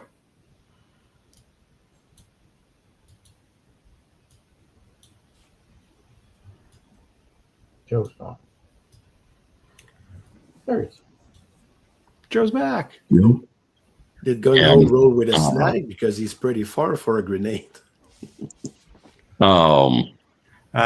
It's actually a rocket launcher. It's just a grenade for flavor purposes. Too bad. Delicious flavor purposes. But all right, so we. Okay, all right. Holy crap! All right, Cody. Cody with the hot legs. All right, let's see. 5, 10, 15, 20, 25, 30, 35, 40, 45, 50, 55, 60. I got 8 free actions. So let's see, 5, 10, 15, 20, 25, 30, 35, 40, 45, 50, 55, 60. And then 5, 10, 15, 20, 25, 30, 35, 40. Okay, all right. I am hauling butt. Knees and elbows. So I'm actually, well, hold on. I got 35. I got 35 feet of movement. Okay, yes. So that'll be another 5, and that'll be another 5 right there. Okay, cool. I am use my standard action to dash. Combined with my 8 feet, with my 8 points in. Well, actually, no, not 8 points. How many points do I have? In yeah, with my 8 points in speed. Um, wait, no, not 8 points. My fault. I have miscalculated. That'll be 6 points. So let me just 5, 10, 15, 20, 25, 30, 35, 40, 45, 50, 55, 60, 65, 70, and then 5, 10, 15, 20, 25, 30. Yeah, so that should bring me over there. All right. Perfect. Yes. Excellent. That is a very good place for you to be. Oh, no, I don't like that. I don't like that. Right here. All right. That's also a very good place for you to be. Let's move you to here because you are not very quick. And that starts out with Clutch, who will come down to here, but not take a shot because what else happens right now? Cody, you looked at the beach, and it's really dark in here. Like it's pre-dawn. It's the darkest part of the night. So it does kind of surprise you when the beach stands up. Oh. What? The beach stood up. And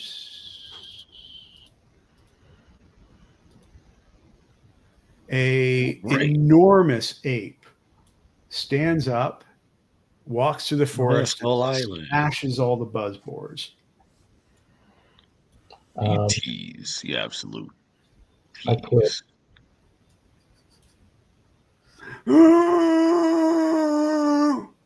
I resigned my position. Yeah. As it does that screaming roar is answered by another roar on the other side of the forest. So the other side of this island, where it goes, I can't do the voice. It's a Godzilla voice. Let's just say it's a Godzilla voice. It is clearly Godzilla. Godzilla is out there, and that would probably make this guy King Kong. Yeah. He does not appear to have noticed you, nor did he appear to notice the buzzboars under his feet. Or the wetness quickly pooling around my boots right now.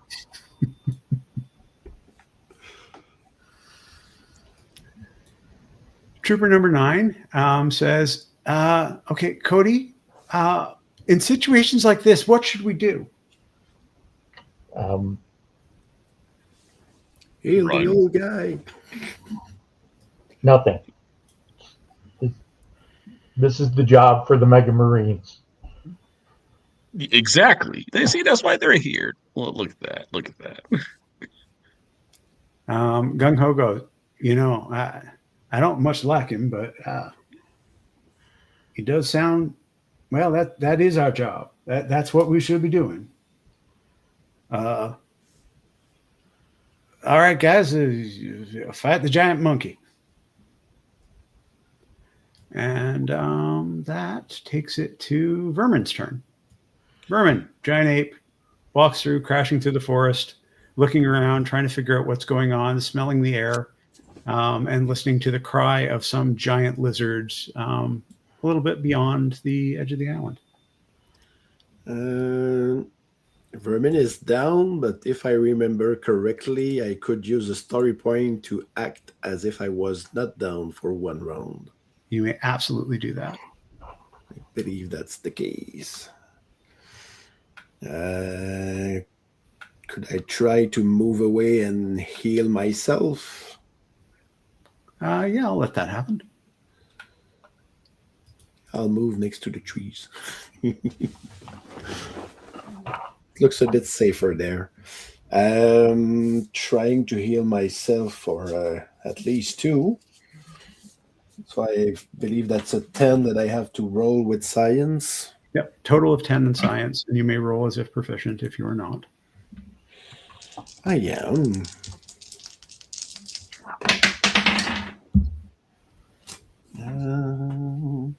That's a 16, so I get the 2 that I wanted.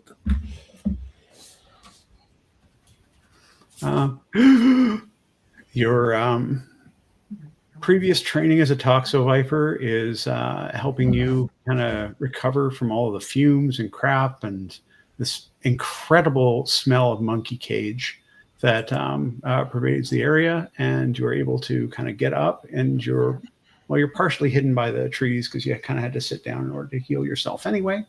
The monkey did not seem to notice you. And that moves us to Cody. Let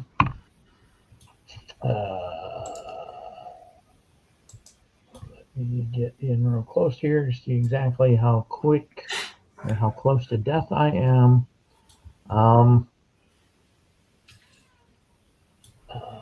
Vermin has the right idea.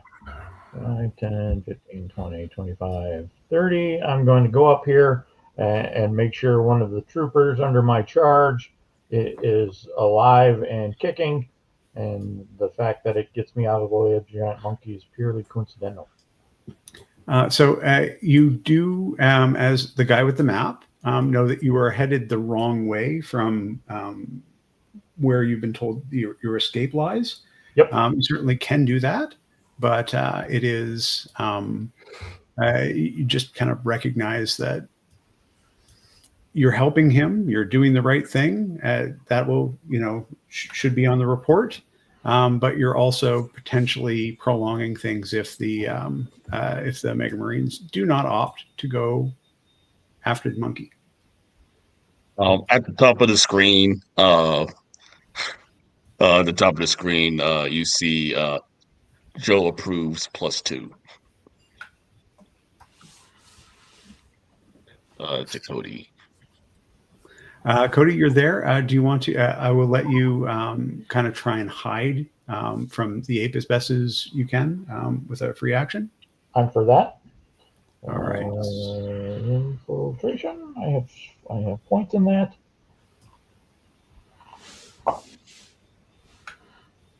Oh, dang. I rolled a 24. I rolled a 20 on the 20 and a 4 on the 4. Well motivated to stay and observe rather than engage the giant monkey, you are able to hide yourself fairly well. My entire motivation is to help my ally and compatriot. And in order to ensure that happens, you hide under Vermin. Just making sure he's not bleeding out anywhere. It could be an exit wound. You don't know. Charles, I didn't use my full movement for Vermin. Can I move it a little bit more in the trees? I'm trying to get to cover. You can't use your full movement because obviously you were just kind of working on story points at that point. Okay. But you can use enough move to get yourself to cover. Okay, that was the idea. Cody, Vermin moves and crawls off of you, so you're no longer using Vermin as a human shield. Rude. That takes us to Trooper 9. How far can he get this round?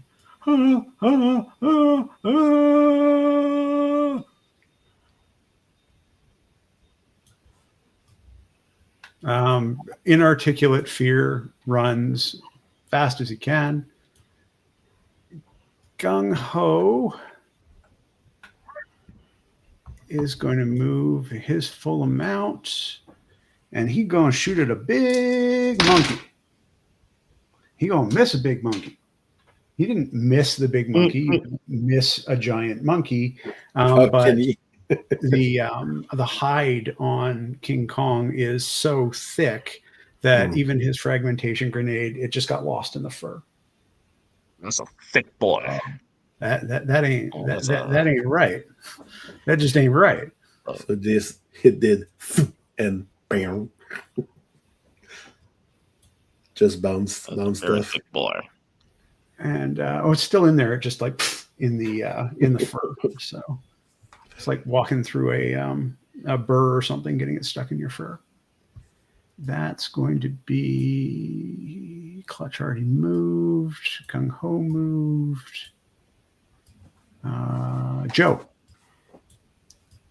Okay, cool. I'm gonna keep on moving.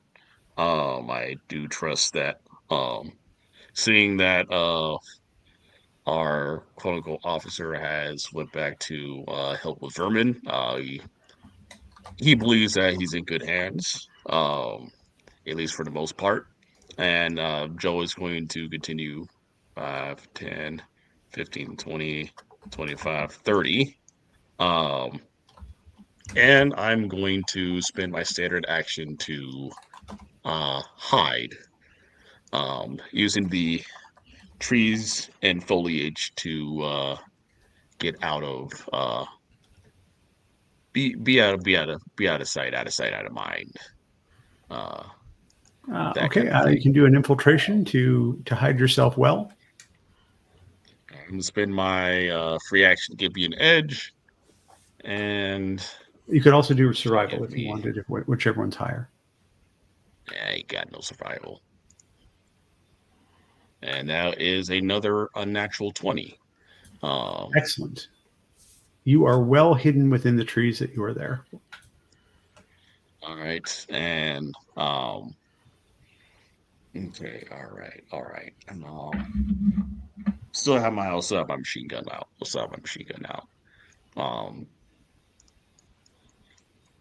And yeah, just gonna go in his he's gonna whisper in his comms, Furman and Cody, if you guys could possibly go back around King Kong as the Joes are what should we call it?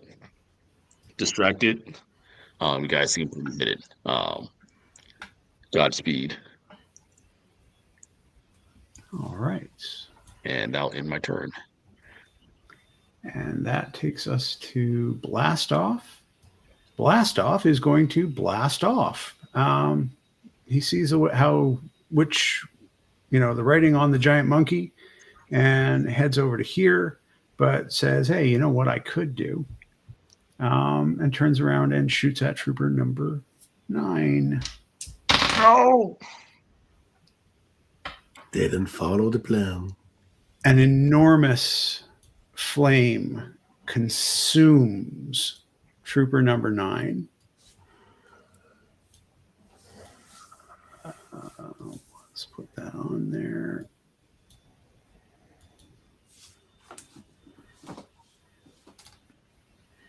But my girlfriend and my little house in Springfield. Doesn't he have plot supposed to be armor? my last mission. I don't understand why. And he's knocked out. He's not dead, but he's knocked out. And Blastoff is still there. And now we roll. I'm going to make one of you guys do this. Roll a d6. Let's make it David. You can decide the fate of your party. Roll the 5. Roll the 5. 1, 2, 3, 4, 5. King Kong walks over. Joe, you can feel every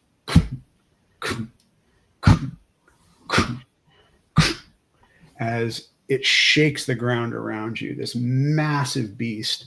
Again, this is only its footprint. It's much, much taller than this. If you were to look at it, this is just its effective range, not how high it is. It is very, very tall. It reaches down, grabs trooper number 9, and pops him in his mouth. What? Oh. And trooper number 9 I don't know if you. is gone. Like I said, first for everything.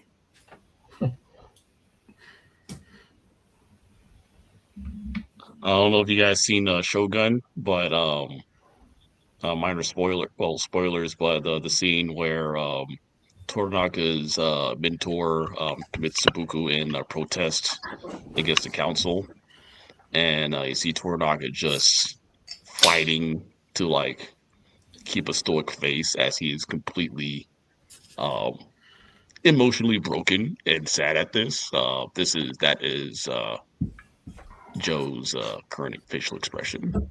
Yeah. Cody's is, yes, very sad. Anyway.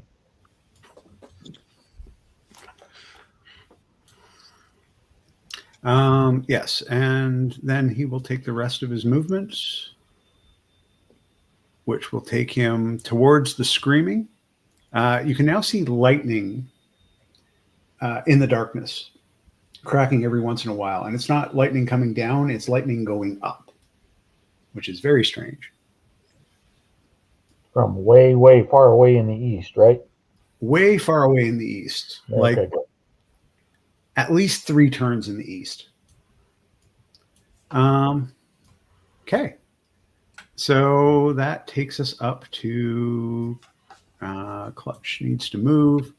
Clutch is going to try and back up Gung Ho, but he'll do it a little bit smarter than that. And he will attempt to hit the beast. He will, again, can't miss a beast that big, but his oil and acid combination do not have any impact whatsoever on the giant ape.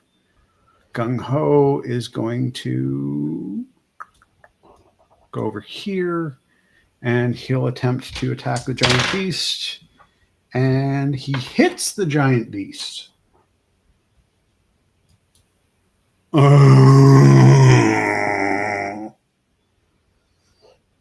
the giant beast, like, I see you now. Doesn't actually say that, but you get the sense. It caught his attention. And Gung Ho goes, I don't think that was a very good idea.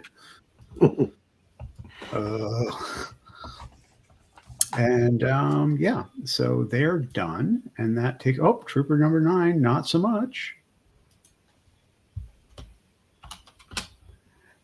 Takes us to Vermin.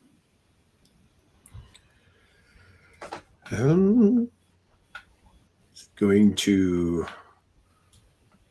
move out of the trees toward the boars.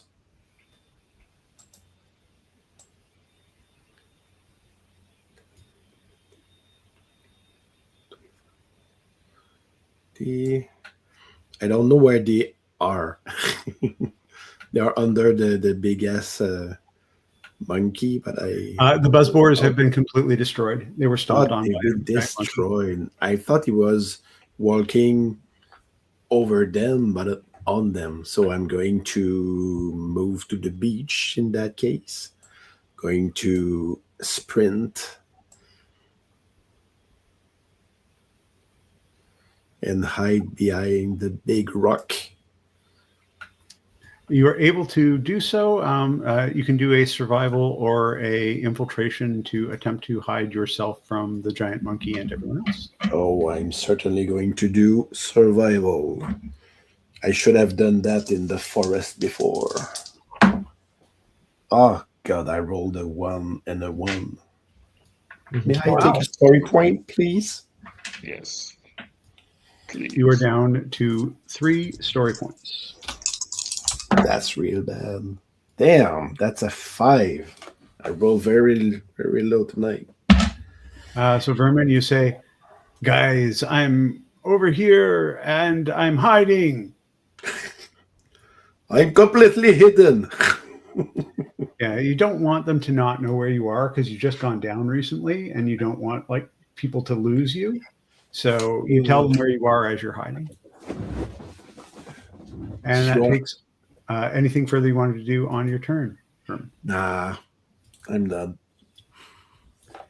If it makes you feel any better, the giant ape takes no notice of you.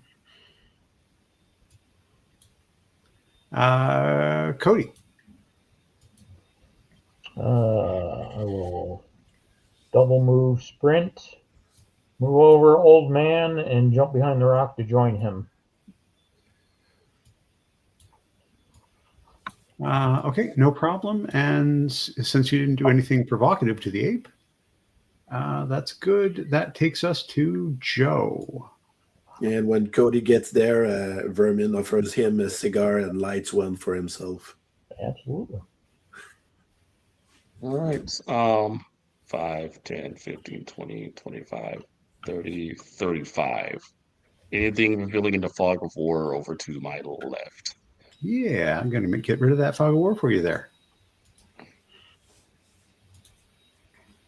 All right, cool. All right. I'm going to And spin a standard. additionally, go ahead. while the other guys are hiding over there, that fog of war and this fog of war both go away. And It is starting to get lighter out. right, Please go ahead. 5, 10, 15, 20, 25, 30, 35, 40, 50, 55, 60, 65, 70, 75, 80, 90, 95. All right, I'm gonna spend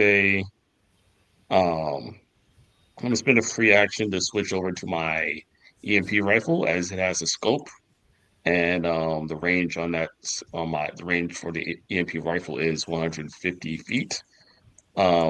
Would you say that reveals the downwards part of the fog of war? I'm gonna use that to like look. Um, you would have to get on the other side of the trees to look at that. So if you want to look at the fog of war directly south of you, you can absolutely do that. If you want to look at the fog of war slightly diagonal from you, to the left, you would have to get on the other side of those trees. All right, I'm just going to use the fog of war on the same column that I am. Okay, I can get rid of that for you. Get rid of that thing there. What you see is some sort of ancient ruins of something that looked like a cult that worshipped a giant monkey or something. Weirdness. Mm-hmm. All right. So I spent one free action. I have 5 free actions left. Let's see, 5, 10, 15, 20, 25. I will spend my 5 free actions to move this way.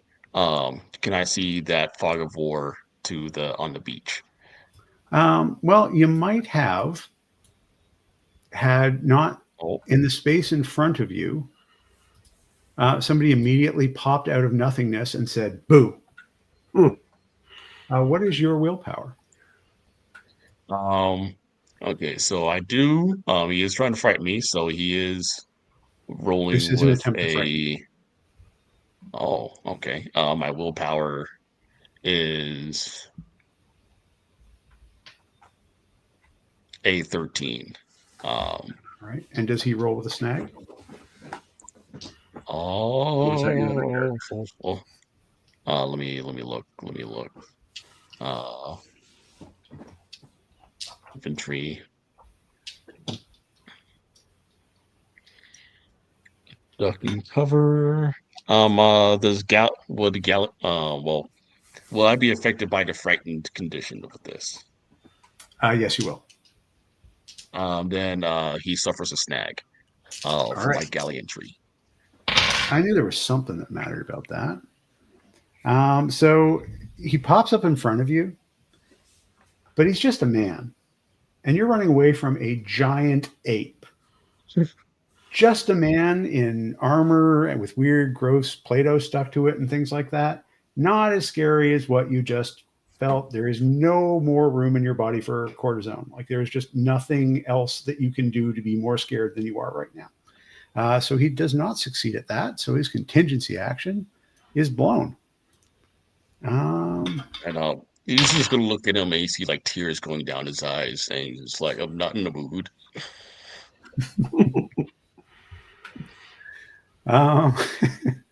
It's like, yeah, I get that, man. I do. Giant ape. And have I used an actual standard action? I have not. You have not yet used your standard action. You are still blocked from seeing to the south of you. You need to get kind of out from underneath, from the tree area where you are, in order to be able to get to see it. Is he wearing anything? Is he wearing anything computerized, or does he have anything? Oh, everything. Everything is computerized. Okay, cool. Dude is all the computers. So that only takes me up to a 2d8. I cannot aim because I've used everything to move, so that brings me at 2d8. And I'm just going to shoot at him. So it'll be 14, 19, 20, 21, 22, 23. Does a 23 hit him with my EMP rifle? It does not.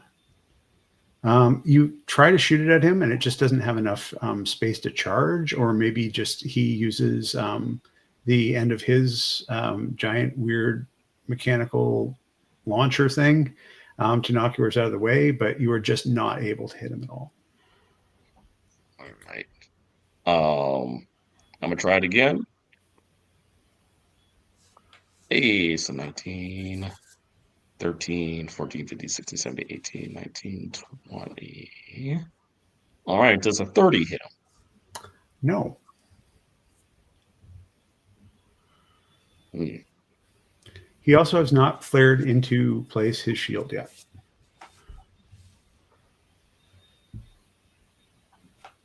All right. The EMP shell bounces off the organic thing and bounces off into the space. That's how I'm explaining it. You did not hit his. You did not hit his defense.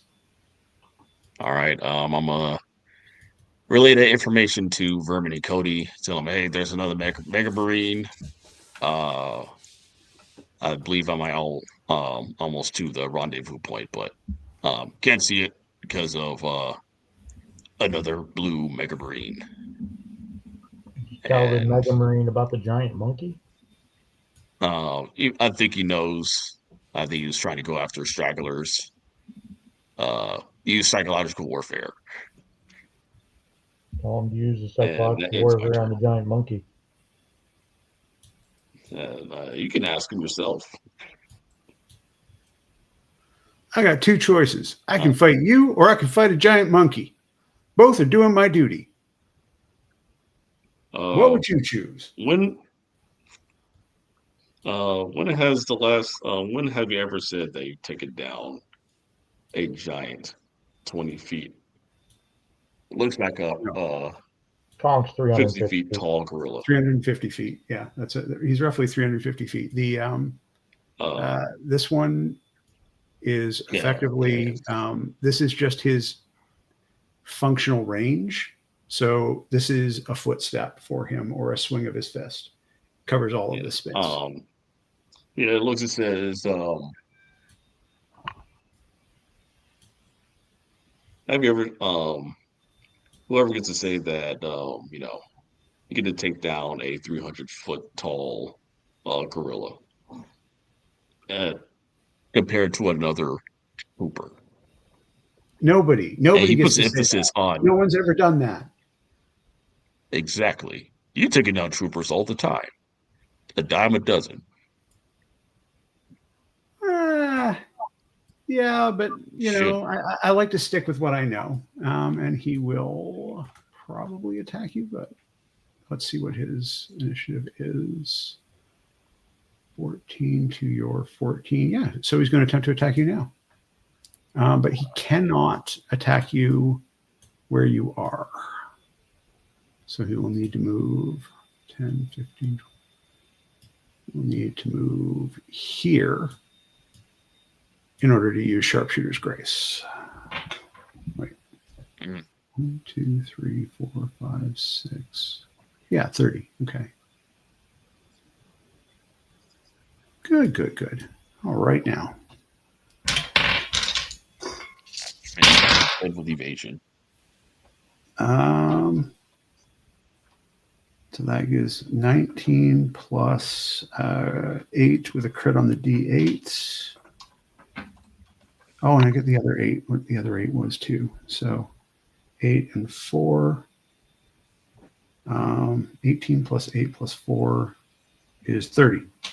30 hit. Yeah. Cool. What's his damage type? So he hits you with what appears to be an electrical, like a taser shock, and you will not be able to move next round. All right. I can take that. Better hope your giant monkey doesn't come this way. Do I take 1 damage from that, or I just No, straight up its can't ultimate move? effect is stun.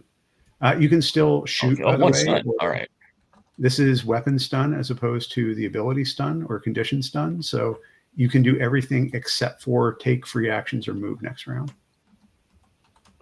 Or no, I think you can. Right. Yeah, no, you can't take free actions or move. I believe that's the impact. But you can still shoot. All right.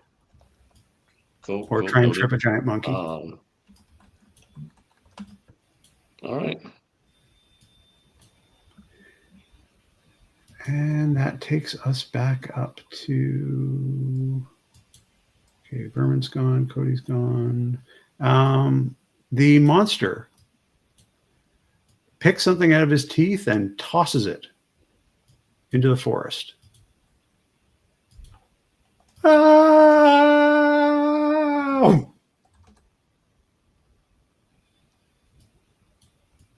Still alive. No idea what that was, but there you go.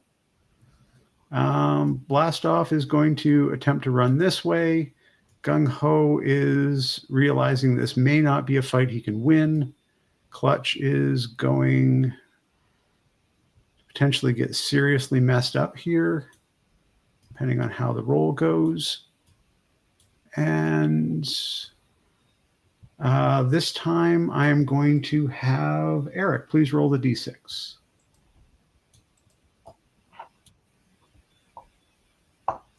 Six.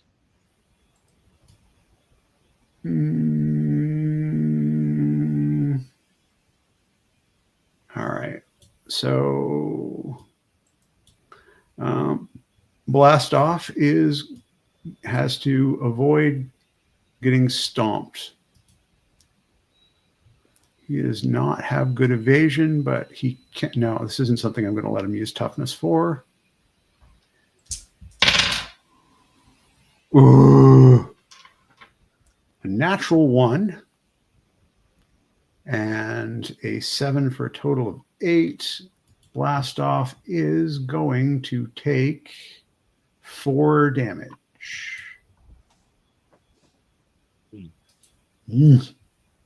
Ow! Why? Why are we anywhere with a giant monkey? We're not supposed to be fighting monsters. Gung Ho goes, well, actually, it's like right in our charter. Okay. And that leads us to Vermin. What would you like to do? There's not much we can do at the moment. So we were trying to go west, but there's nothing else that we can do west. Going to move towards Joe. Still... You are going to say, Jamal? Mirage doesn't know that. At least I hope he doesn't notice that you guys are there. And I think you're the only one that has anything acid that can possibly do anything with Mirage. And the other Mega Marine. So yeah, you're right. Charles, how do you count the diagonals? You can travel diagonals. Okay. Diagonals just fine. Okay. It's just the same 5 feet of movement. Not being super picky about such things. Okay.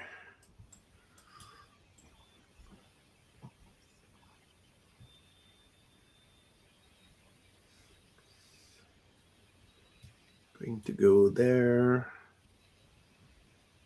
Just to make sure that he doesn't exactly see me. I want to go there unnoticed from Mirage. You will have to make a. I will give you either survival or infiltration, but you'll be doing it at two downshifts because Mirage can see you. Yeah, that's fair. But I'll take survival.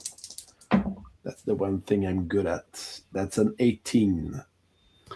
With an 18, Mirage is way too focused on taunting Joe and looking at the giant monkey to notice you sneaking through the underbrush. Good.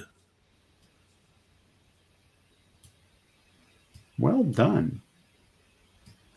You hear, ow, ow, ow, I'm still alive, ow, ow, in the bushes.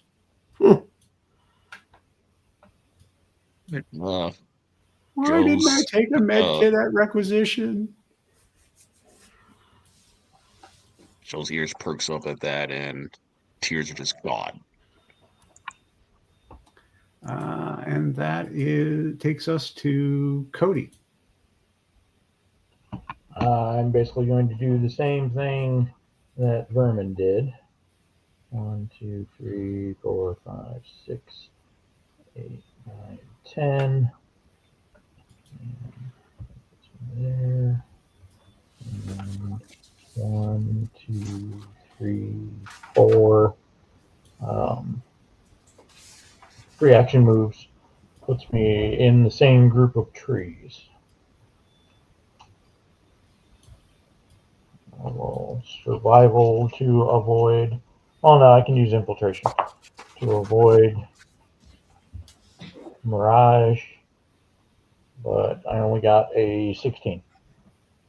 16 again, still focused on the giant monkey. Giant monkey is giving basic, not giving you an edge, but certainly lowering the DC of anyone noticing anything that's not a giant monkey.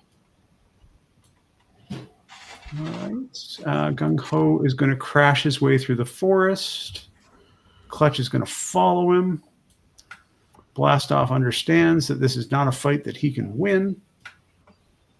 Pussies. They're all going to run down that way, and they're going to use 1, 2, 3, 4 free actions. 2, 3, 4, 5. 1, 2, 3, 4. Keep up, Clutch. I'm not used to not having a truck or a car or something. What is that bloody corpse thing in the bushes? Ow. Okay, and that takes us to Berman again. No, sorry, Joe. Joe has not had a turn yet. Okay. Gonna use my multi-attack thing, 30-foot cone. I'm gonna lower the cone so that I won't hit my partner Cody. I'm gonna aim it at Mirage, and again, I'm gonna use Trigger Happy for this.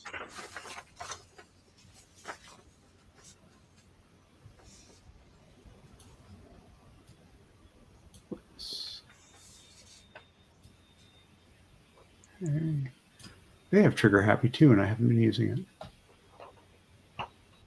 There's your cone right there.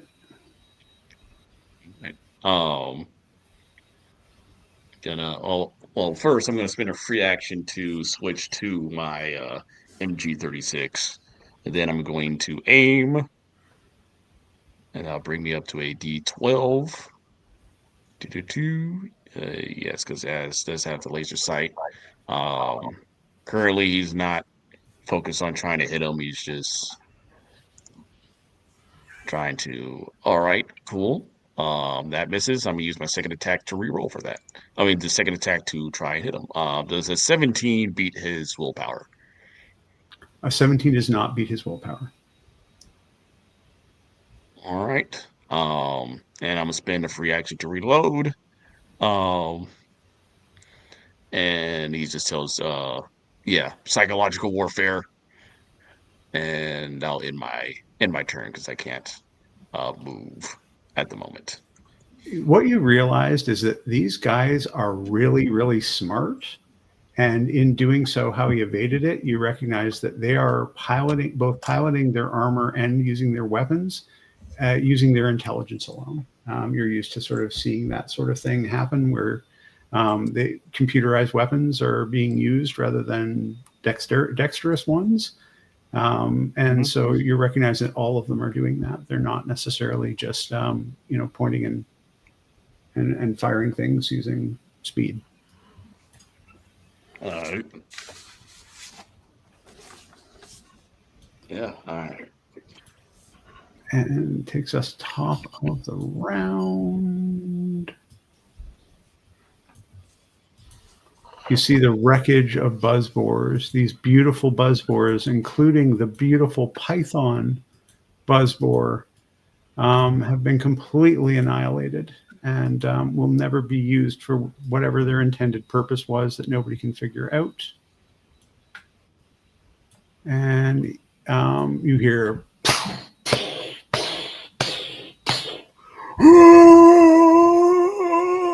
the giant ape roars a challenge out to the sea. The challenge is returned, and you hear the crash of enormous waves up on the shore, but not the shore that you're on, which is super important. There was a whole mechanic for that, but you chose not to go that direction, which is probably for the best. And they're going to just take their move because that's all they're going to do is move. Clutch, you suck, dude. Why aren't you faster? No, seriously, there's a guy over there in the bushes. He's covered with monkey spit. And that takes us to Vermin. If I did everything correctly, I haven't been able to reload my acid sprayer up till now. So you found, because this is around the Mega Marines base and weird acid spraying stuff is just kicking around, you burned a story point and now can do that as a free action. Okay. I can always do that as a free action. Yeah. That's better. You just found the thing lying there, like as if acid spraying giant missile launching weapons were really common around here.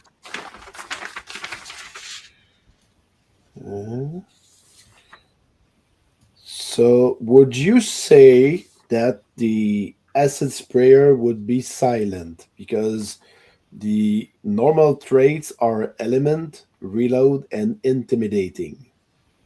Can I exchange intimidating? Yeah. I will give you silent because it is just acid spraying out of a thing. It makes the sound of acid spraying out of a thing, which is not very loud in comparison to other things. Okay. And certainly not because there's a monkey going and crying out a giant challenge. Pretty much everything is silent in comparison to that. And since Mirage doesn't know that I am there, do I get an edge to attack him? I will give you an edge to attack him. So I hope it's going to do something.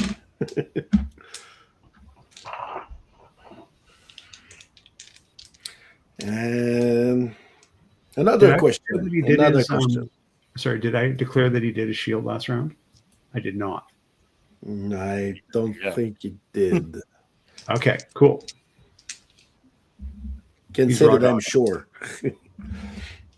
Can I argue that, I mean, his known job is pest control, but he does have another job of eliminating people. Would you say that this would count as something that is from his job, from his cover, because he would get to try that specialized? You know what? I will give him that. This is, he's trying to get something. He's in a place with a lot of bugs. He knows kind of the jungle environment. So yeah, I'll give you that one. I'll give you every possible advantage to try and hit this guy. Hope it does something.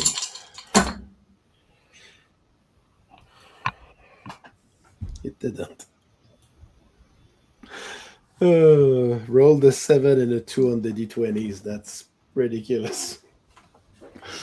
Sorry, guys. I'm a failure tonight. Jesus is I. Mirage turns to you and says, "Oh, I didn't see you there. Is there anything that I can do? Can I put my arms out like this? Can I, is there anything that I can do to help you hit me?" Your time will come, Amerikansky. He turns around, shakes his butt at you. Cody. Mirage has turned around and is shaking his butt at Vermin, has not seen you yet. Yeah.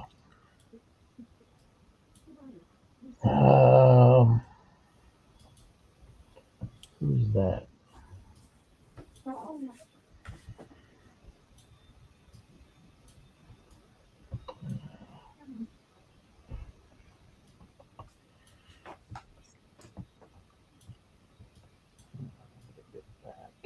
Oh, sorry. Vermin and Cody, you make the fog of war go away.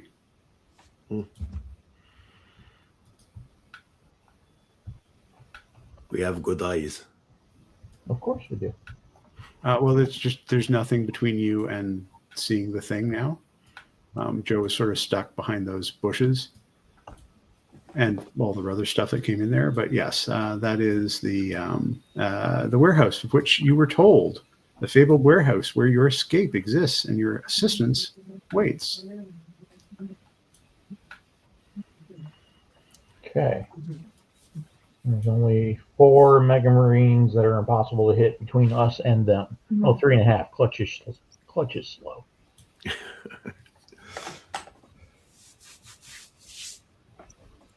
All right, I'll be that guy.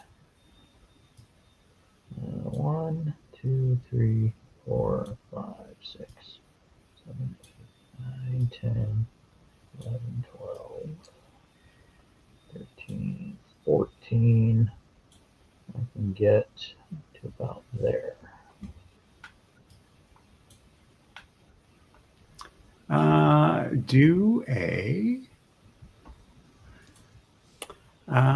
Do an alertness or technology check.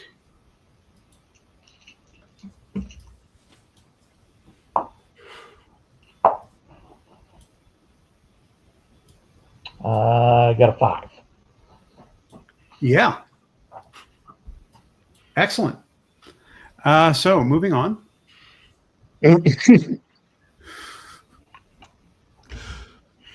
We're going to, they've all moved. That takes us to Joe. You can move this round, I believe. Cool.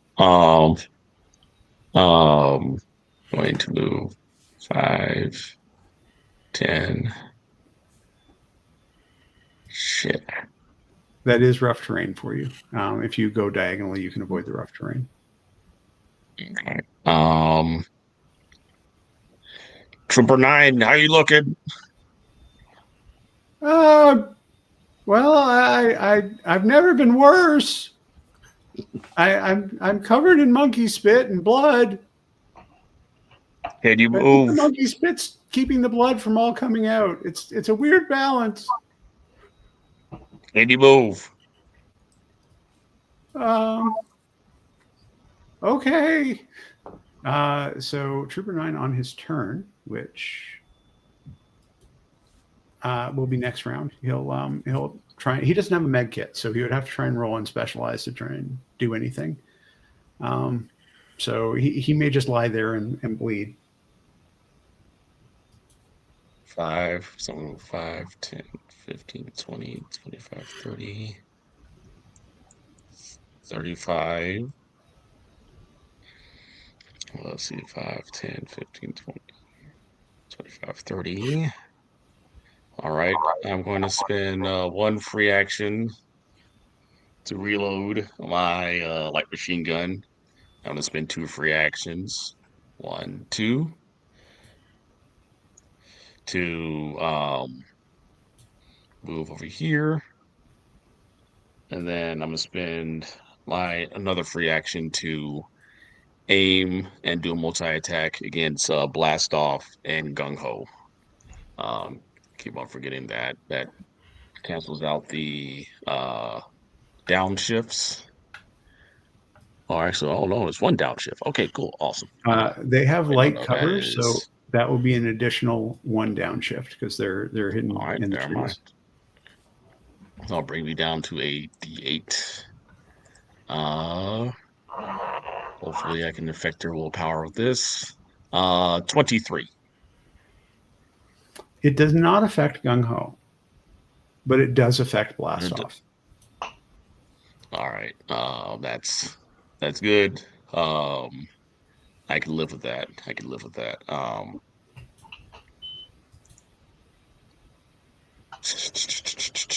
Blast Off has, for the record, a willpower defense of 20.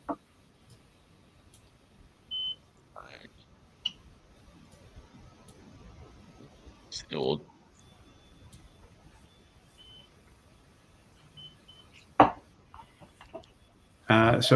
What does that impact? What does that effect have on him? He has. He is frightened for 1 round. Frightened for 1 round. Until the end of his next turn.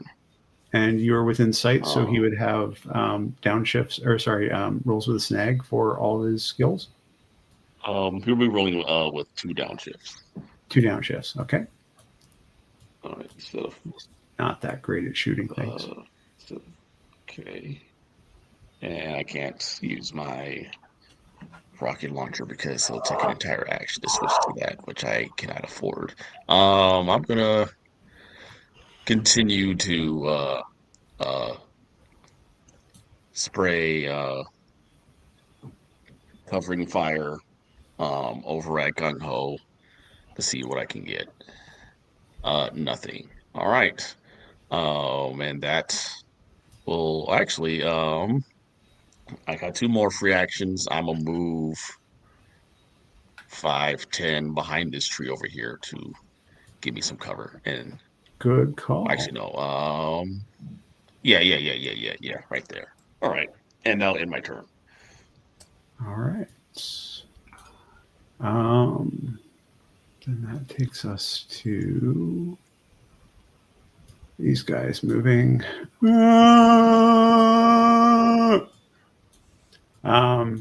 And the giant monkey starts charging towards the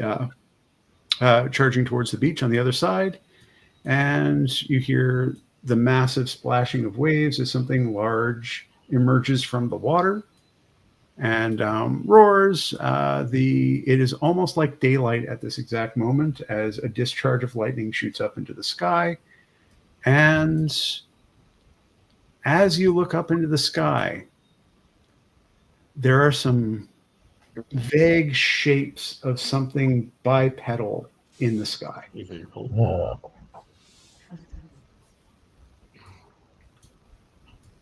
Okay, and that takes us to the Mega Marines. 2, 3, rough terrain. He's in the middle of nothing. Clutch doesn't shoot wounded guys, but like he briefly considers it, considering how horrible Trooper Number 9 looks, like as a kind of a pity thing. But it was at that point, this comic is after 1987, so he wouldn't consider shooting an injured guy. Blast Off, on the other hand, is going to attempt to shoot through 2 pieces of cover to hit Joe. That's not great. And rolls a natural 20 and a 6 on the D8. So 28 hits. Yes. What are you defending with? Against the flamethrower. Toughness. Okay, that's probably a good idea. And so that is going to do 1 point of flame damage to you. All right.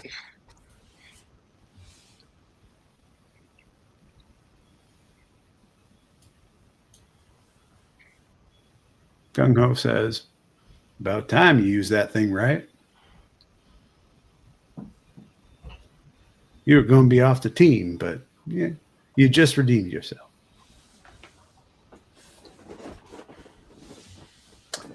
Okay, and Gung Ho will go. And Gung Ho is going to crash through there and take a swing at Joe with his rocket launcher. Just going to straight up try and hit you.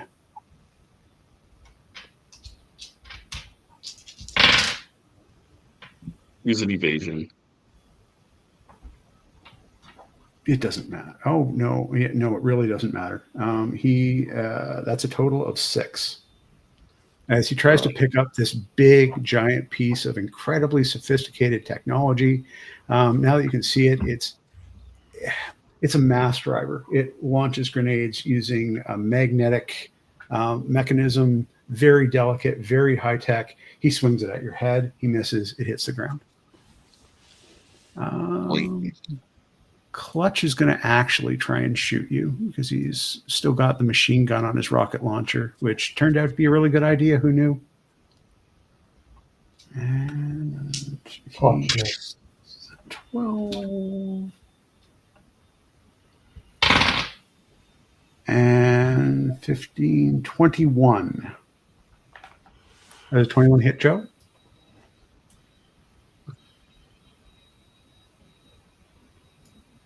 Jamal, does 21 hit Joe?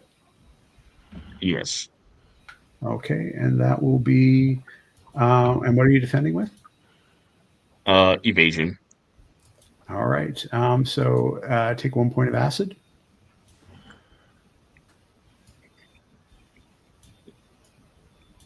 Gotcha. And that takes us to Vermin. Vermin is going to dart, going to sprint up to here for his full movement with a sprint. And he has some free actions. 1, 2, 3, 4. So before you do that, I'd like you to do a technology or alertness. Go with alertness. I need to laundry. I was about to say check the natural 20 is going to be coming, but it's an unnatural 20. An unnatural 20 is sufficient. You see a large button. You want to cover. And it's got this weird, like almost insectoid purple face on it. And it says alarm.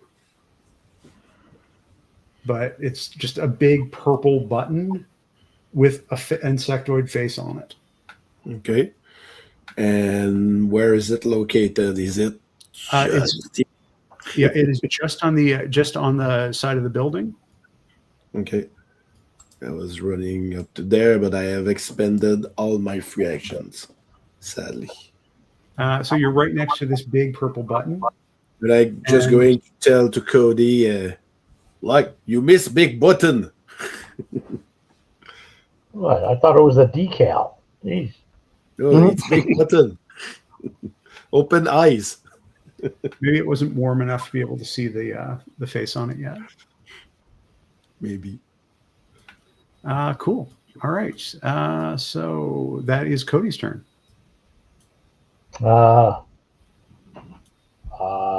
will run up and push the giant purple button, which can't possibly be a bad idea in any way. All right. You run up, you hit the giant purple button, and nothing happens. Okay. For my attack, I would like to shout out at the nearest Joe. That'll be Gung Ho. He's the one that you can definitely see. Good. I formally announced that our compatriot, Trooper Number 9, is surrendering into the care of members of the G.I. Joe Strike Force, or whatever the appropriate moniker is at this time.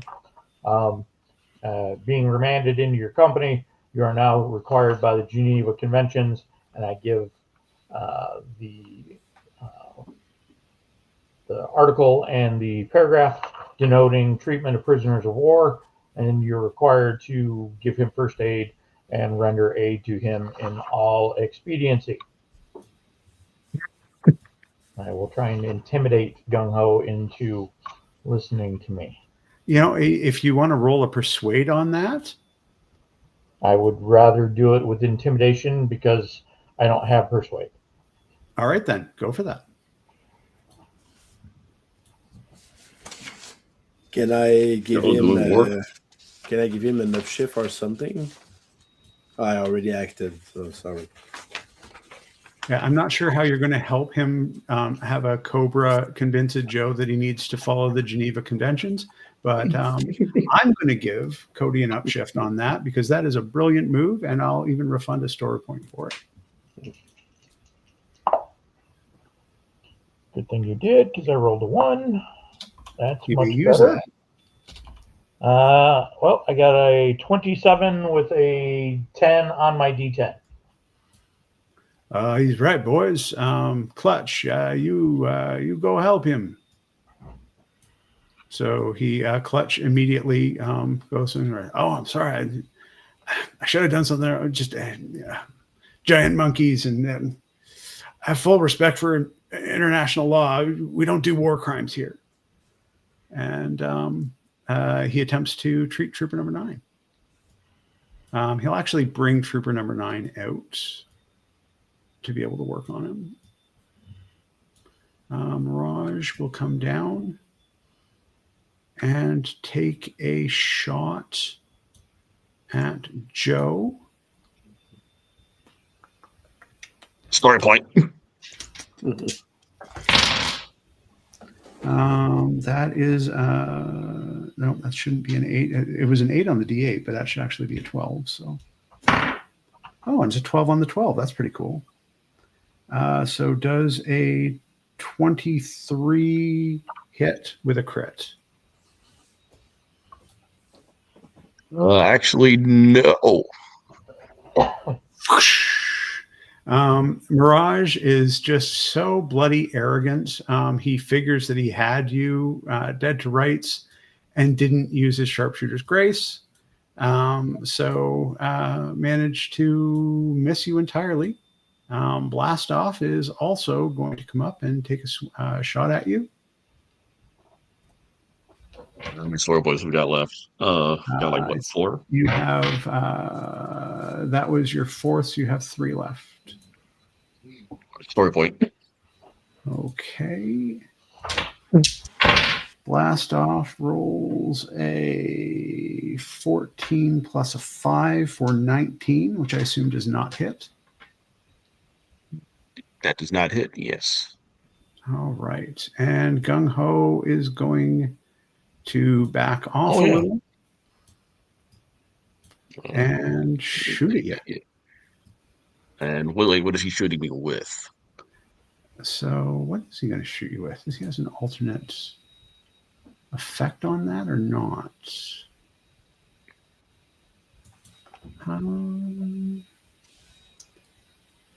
What does Terrifying Presence do? Terrifying Presence. That's Terrifying Presence is that you can roll intimidation, and there's like options that you can do with if you succeed. Got it. Okay. He is going to attempt to give you the stunned condition for 1 round. right, What is your will? What's your willpower? My willpower is 13. All right, doing anything? Oh no, if cause a frightened condition is not a frightened condition, so nah. All right, that is a 12 and 9 is 18. All right. So you are stunned. Lovely. Clutch is going to try and bring trooper number 9 up after duly removing his weapon, searching him, and bringing him to an isolated place outside of the battle. And let's see whether or not he rolls his science correctly. Trooper number 9 is at one point. So trooper number 9 has survived his ordeal once again. Okay, and the roar comes down as the dawn is starting to break on the water. Those grayish, blackish shapes are now somewhat highlighted by the sun as it begins to rise. They hit with the sound of tons of metal landing in sand.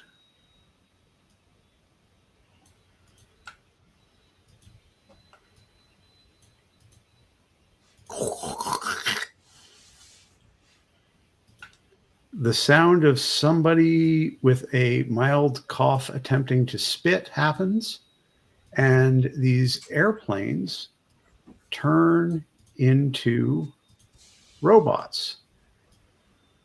Insects, these strange, weird bug-like things, also turn into robots. And the Mega Marines are now surrounded.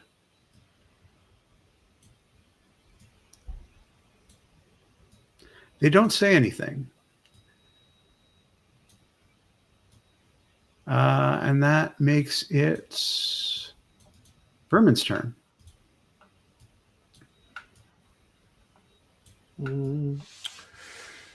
It's going to go around the building, the warehouse, to see if there's any entry point. Going to that side. So you know that the entry point's on the other side where the little two white lines are. You could have seen that coming out, but that's how you get in.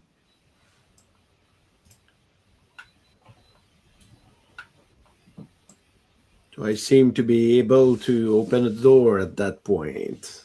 Yep, the door opens just fine. There's another one a little further down the ways, but this one is sort of a garage door. And inside it, you can see that there's some sort of it's really weird. It's looks like a wedge, but its wings are turned downwards, so it looks like it might fly upwards, and then the wings swing forward like a Harrier jet. But you've never seen anything like this before. It's the strangest, weirdest thing. It looks a bit like a spacecraft, but it also looks like it is something that could fly you home. I tell Cody, forget about Joe's. We have way to get out of here. Time for that. And I complete my movement to get in. See if I can enter the vehicle that seems to be there. You are able to do so. Do you have any driving skill? Nah. Okay. I do. So I don't drive. I'm too important to be driving. People drive for me. You're able to hit the side button and open up the rather largish side of the hangar, and you're able to, if you could use this plane, which you don't feel like you could, you personally, you would be able to get it to move out of the hangar at this point and then use it to fly wherever you could fly, but you cannot. Trooper number 9 is going to run. Joe, let's take a stock of your Joe. position here for a moment. Yeah. You are surrounded by giant robots on an island with a giant monkey where almost impenetrable armored heroes are surrounded you with guns. What are you going to do in this moment? I mean, I am currently stunned, but um, does this takes place in the Energon universe? Yeah, this It is does. and Cobra does know about Energon and all that stuff. Blah blah blah. As a result of Trooper 9's actions in stealing the books on Energon from Matt Tracker's estate as everybody else was running away from them, Cobra does know about Energon. Okay, I'm going to bullshit my way out of this. I'm gonna try to bullshit my way out of this. To help you out, Jamal, I would like to remind you that crying is a free action. Not yet. There's still a chance. For Acid Storm, it is.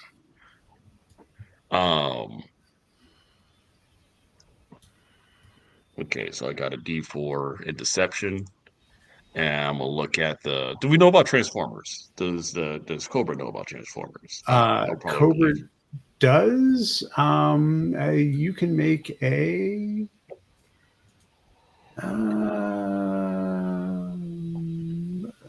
Culture, science, or technology check to see whether or not you know about Transformers.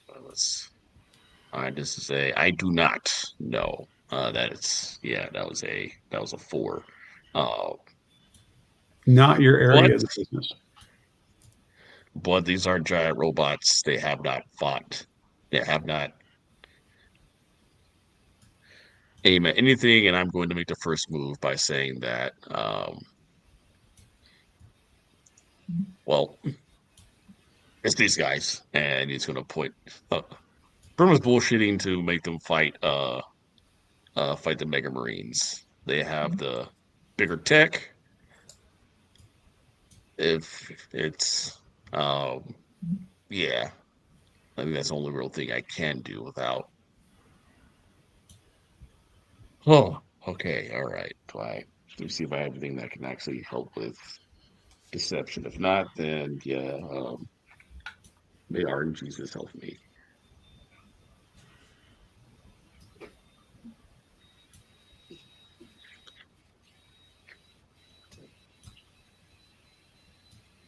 All right. I do not. Hold up. I do have the influence of disenfranchise. I resent anything that reminds me of the problems of the world. Once per scene, you gain an edge, a skill test that directly harms something from how you used to see the world, like local authorities or my old job. I used to be part of the U.S. military. And these guys are obviously part of the U.S. military. I want to slander them and pretty much make these giant robots fight. Well, the remnants of what I kind of got disillusioned with. So, for that, allow me to roll with an edge. I will allow that to re-roll with advantage and an upshift. All right.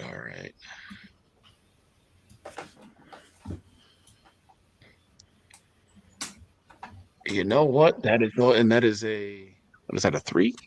That is a 3. So that is a 16. As he says, I don't exactly know where you guys are, but I'm guessing it has something to do with the Energon or extra power source. As you see, I don't really have anything of particular advanced technology. And he is going to drop his EMP rifle on the ground, but he does point at the Mega Marines, mostly towards the Mega Marines. It says, these guys have advanced armor and weapons that might possibly use Energon. Um, use that information as you may. I'm just here. Enemy of my enemy is a friend, as they say. So the big green one looks at you and says, "You are no threat. Go away. Exactly. Ah, we are going to harvest the technology from these ones. Now strip free of your armor and these weapons and stay in our custody in case we need you to explain any of it. But you are our prisoners now. Do you submit, or will my Insecticons feed on your corpses?" Gung Ho's like, it's like either this or a giant monkey. So, yeah, he throws his gun down and they step out of their armor. And the armor is collected up by the Insecticons, and Ion Storm and Acid Storm pick up Mirage, Clutch, Blast Off, and Gung Ho, put them into their canopies, transform, and fly off into the distance. The four of you are able to get into the jet. Trooper number 9 knows how to fly it. In fact, that's the reason why he was on this particular journey. And y'all get into the plane and fly away. Yay. All thanks to my expert leadership. He's gonna look at Cody and just gonna shake his head, and he's gonna take off his mask and helmet, and just gonna take a deep ass breath. Oh.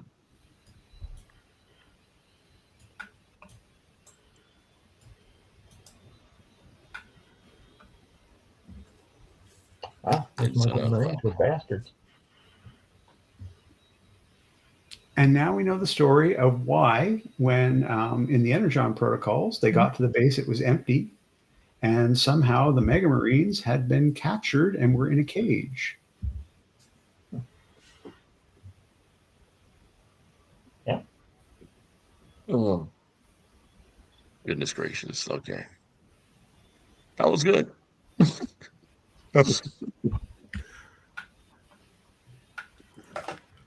Oh, goodness gracious. You survived. It's not because we kicked asses, but we did try very hard. Yes, we did. So I'm going to go over a little bit for you. Standard Trooper. There was Gung Ho was a higher level, and then the Standard Trooper. So they had 10 health.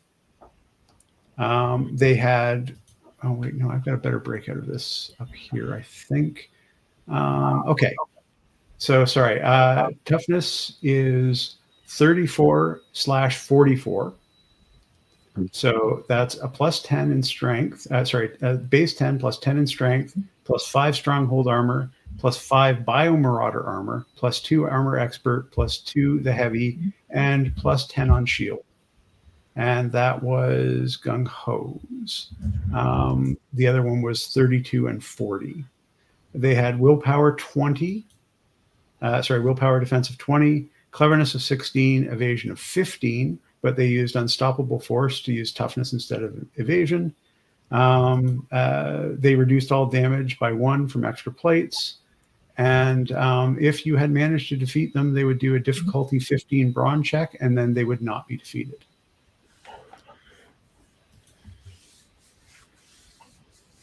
The most terrifying thing in Essence 20 is a fully leveled, or even a level 15 Vanguard. Way scarier than a even above level 10. Yeah. That Trigger Happy came in. Sledge. Oh It man.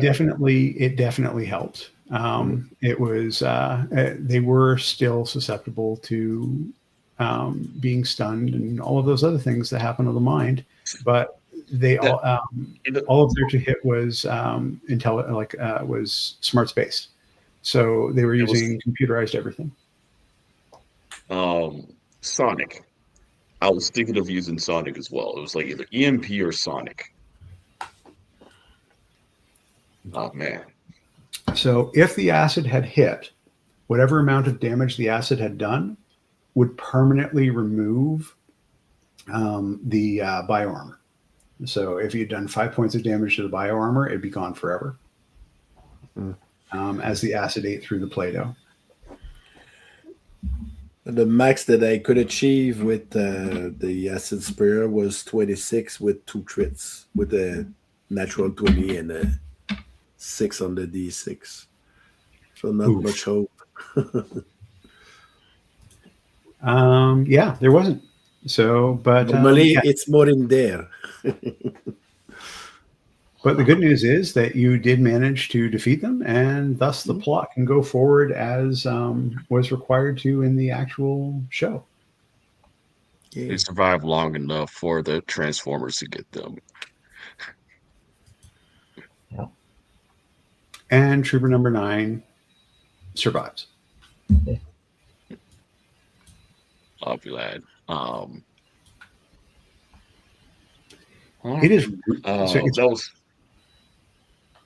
That was stressful in a good way, but stressful. That's what I was going for. It's very hard to die in this game. Like, very hard to die.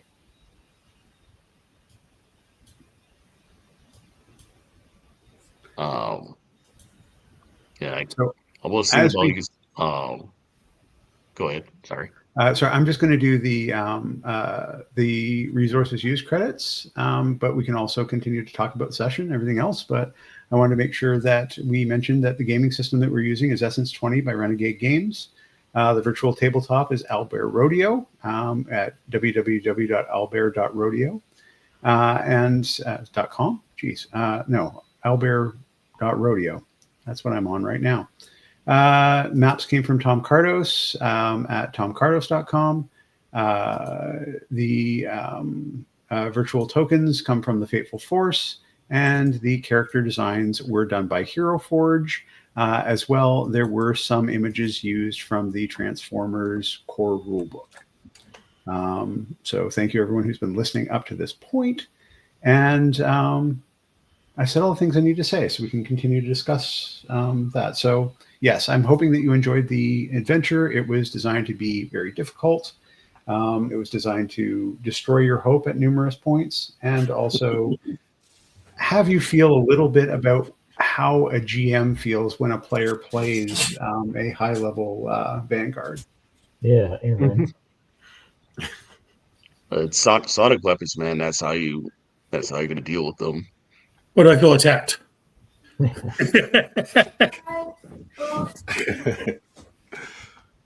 No, not. That's the thing. You feel not attacked. You were a Vanguard.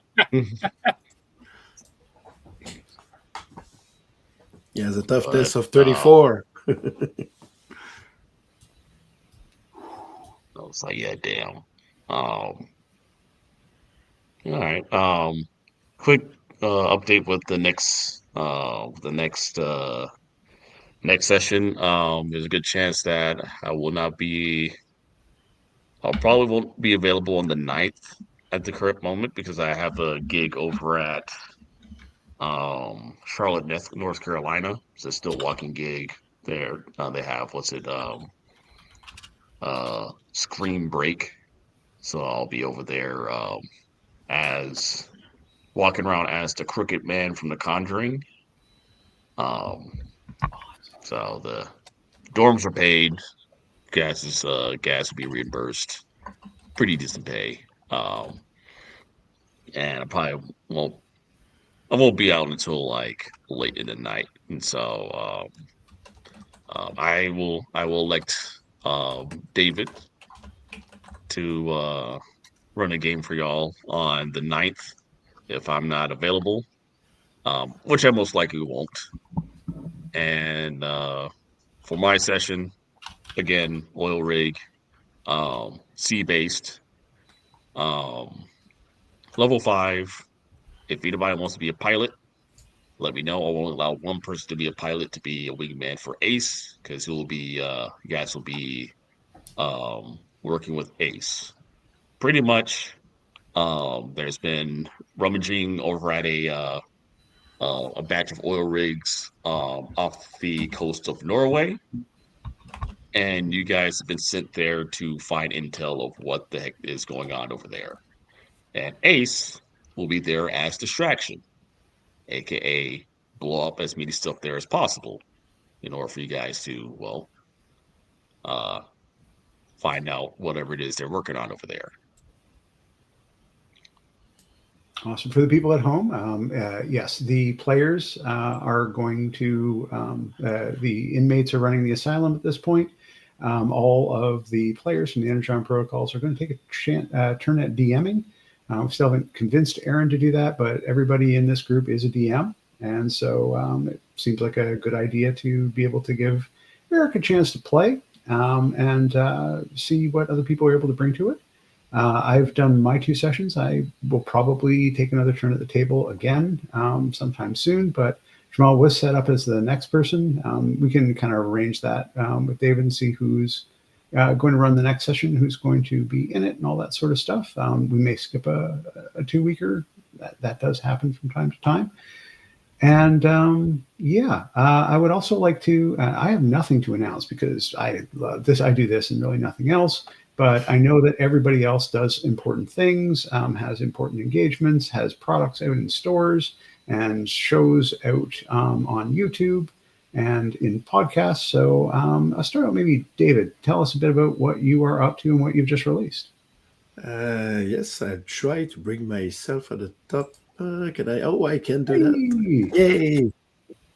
I am replacing Aaron at the console, trying not to mess it up.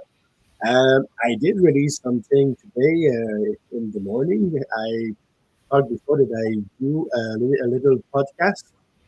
It's basically me reading after action reports that I wrote that you can find on my blog at GIJORPGstories.wordpress.com. But when you get the podcast version, it's the latest one, the best one. So I do character voices when I can to make it a little more dynamic. And this time around, we have Patrick Chabot, who plays in our game, our campaign, the character Max Power, who is doing a voice. And hopefully will be doing his own voice going forward. So this is something that if you want to follow a story based on actual game sessions, I mean, this is a good way to go around that. You won't learn how to play the Essence 20 in my reports, but you have some hints from time to time of what happened mechanically. And this is basically what I spend all my time doing when I'm not playing with you guys. That's awesome. So, Eric, tell us about what's on sale now with your name on it. Daggerheart stuff. I'm working. I have 2 published adventure modules on drivethrurpg.com. Just search my name, Eric Smith, ERIK. I'm working on a couple more, but they're waiting on art and doing final edits and things, so they're not ready to be announced yet. But there's more stuff coming. My WordPress, WordPress.com, Rick Shear, a lot of Daggerheart adversaries, pop culture stuff. Jason Voorhees, just posted the Klingons from Star Trek, and there's even Pokemon and rules to capture little tier 1 mini monsters, and that's keeping me pretty busy. Awesome. Jamal, talk to me about all the things that you are up to.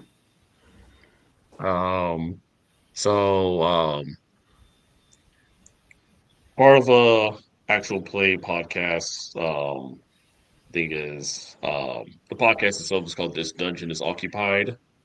With the Bereaved Isles, I play a familiar owl who got free from being a familiar, and now we're on a bit of a cosmic horror adventure type adventure. So stuff is getting pretty good, revelations and whatnot.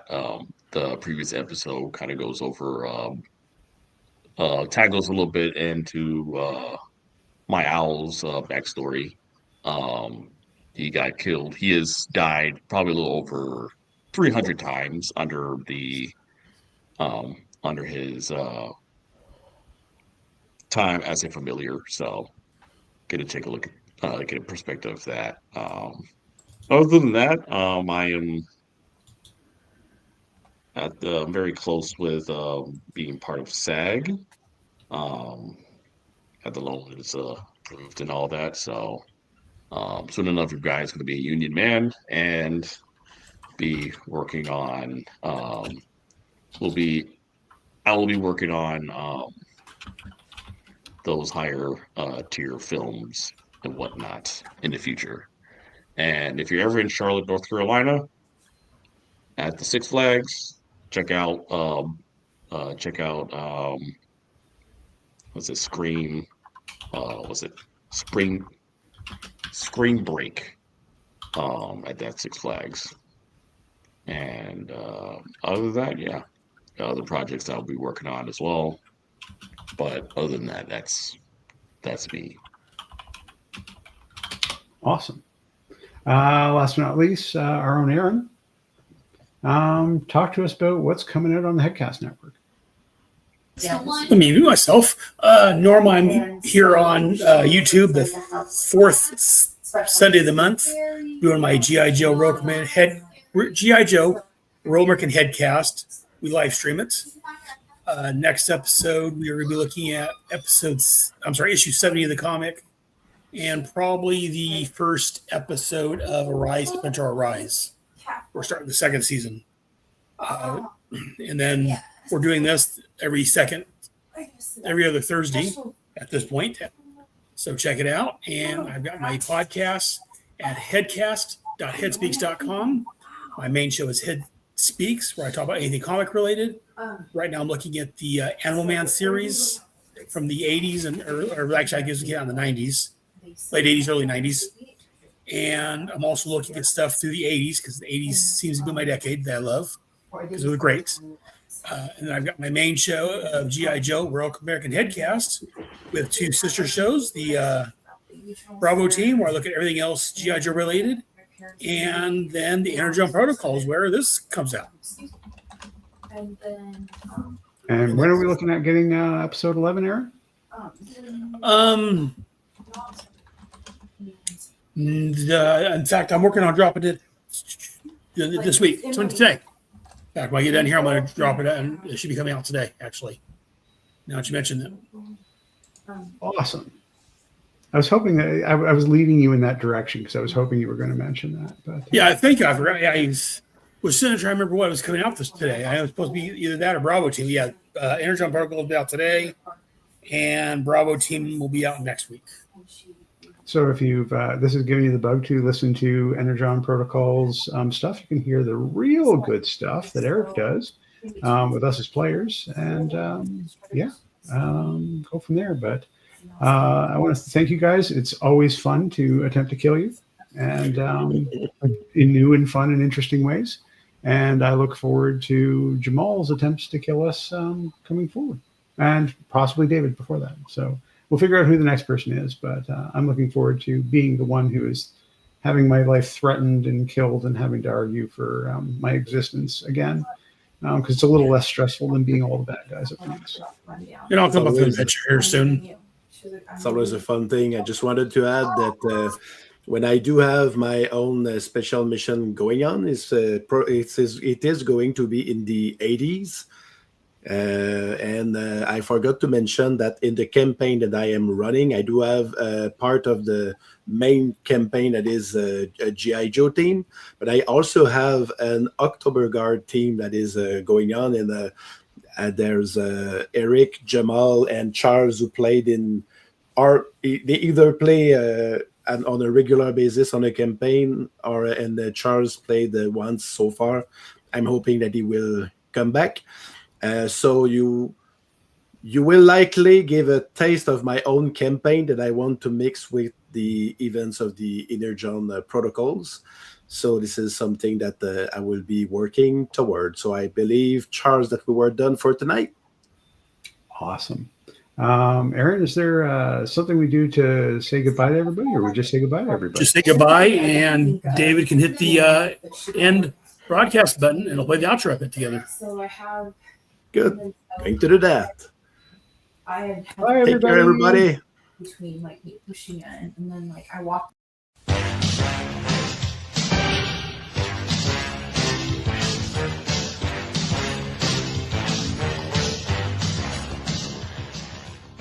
And this has been an episode of the Energon Protocols. The Energon Protocol stars Aaron Moss as Hardman and as Stealth Mode, Eric Ergen as Copper Stout, Ryan Costello as Scaffold and Shoehorn, Joshua McGuire as Reaper and Mongoose, Charles Cushman as Classified and Ghost Town, and starring Eric Smith as the Storyteller. A big thanks to Hasbro, Marvel Comics, Skybound Entertainment, and all the other comic companies for the years of great G.I. Joe resources and stories. And thanks to Renegade Studios and all their employees for their role-playing game. And a big thank you to all you listening to the Energon Protocols. This is a mostly monthly podcast where a handful of geeks get together to play the Renegade Studios role-playing game, G.I. Joe. If you like what you're listening to, check out the role-playing game yourself. Go to renegadestudios.com and check out their fine listing of games. G.I. Joe, Transformers, Power Rangers, and many others. Also, be sure to check out the other shows on my network.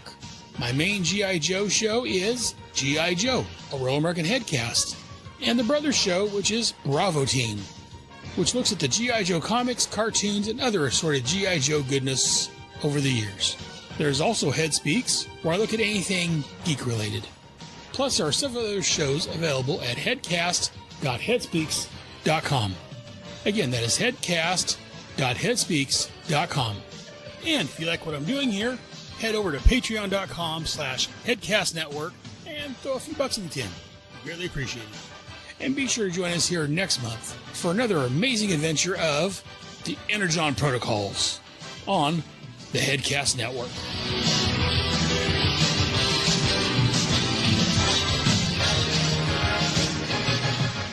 Yo, Joe.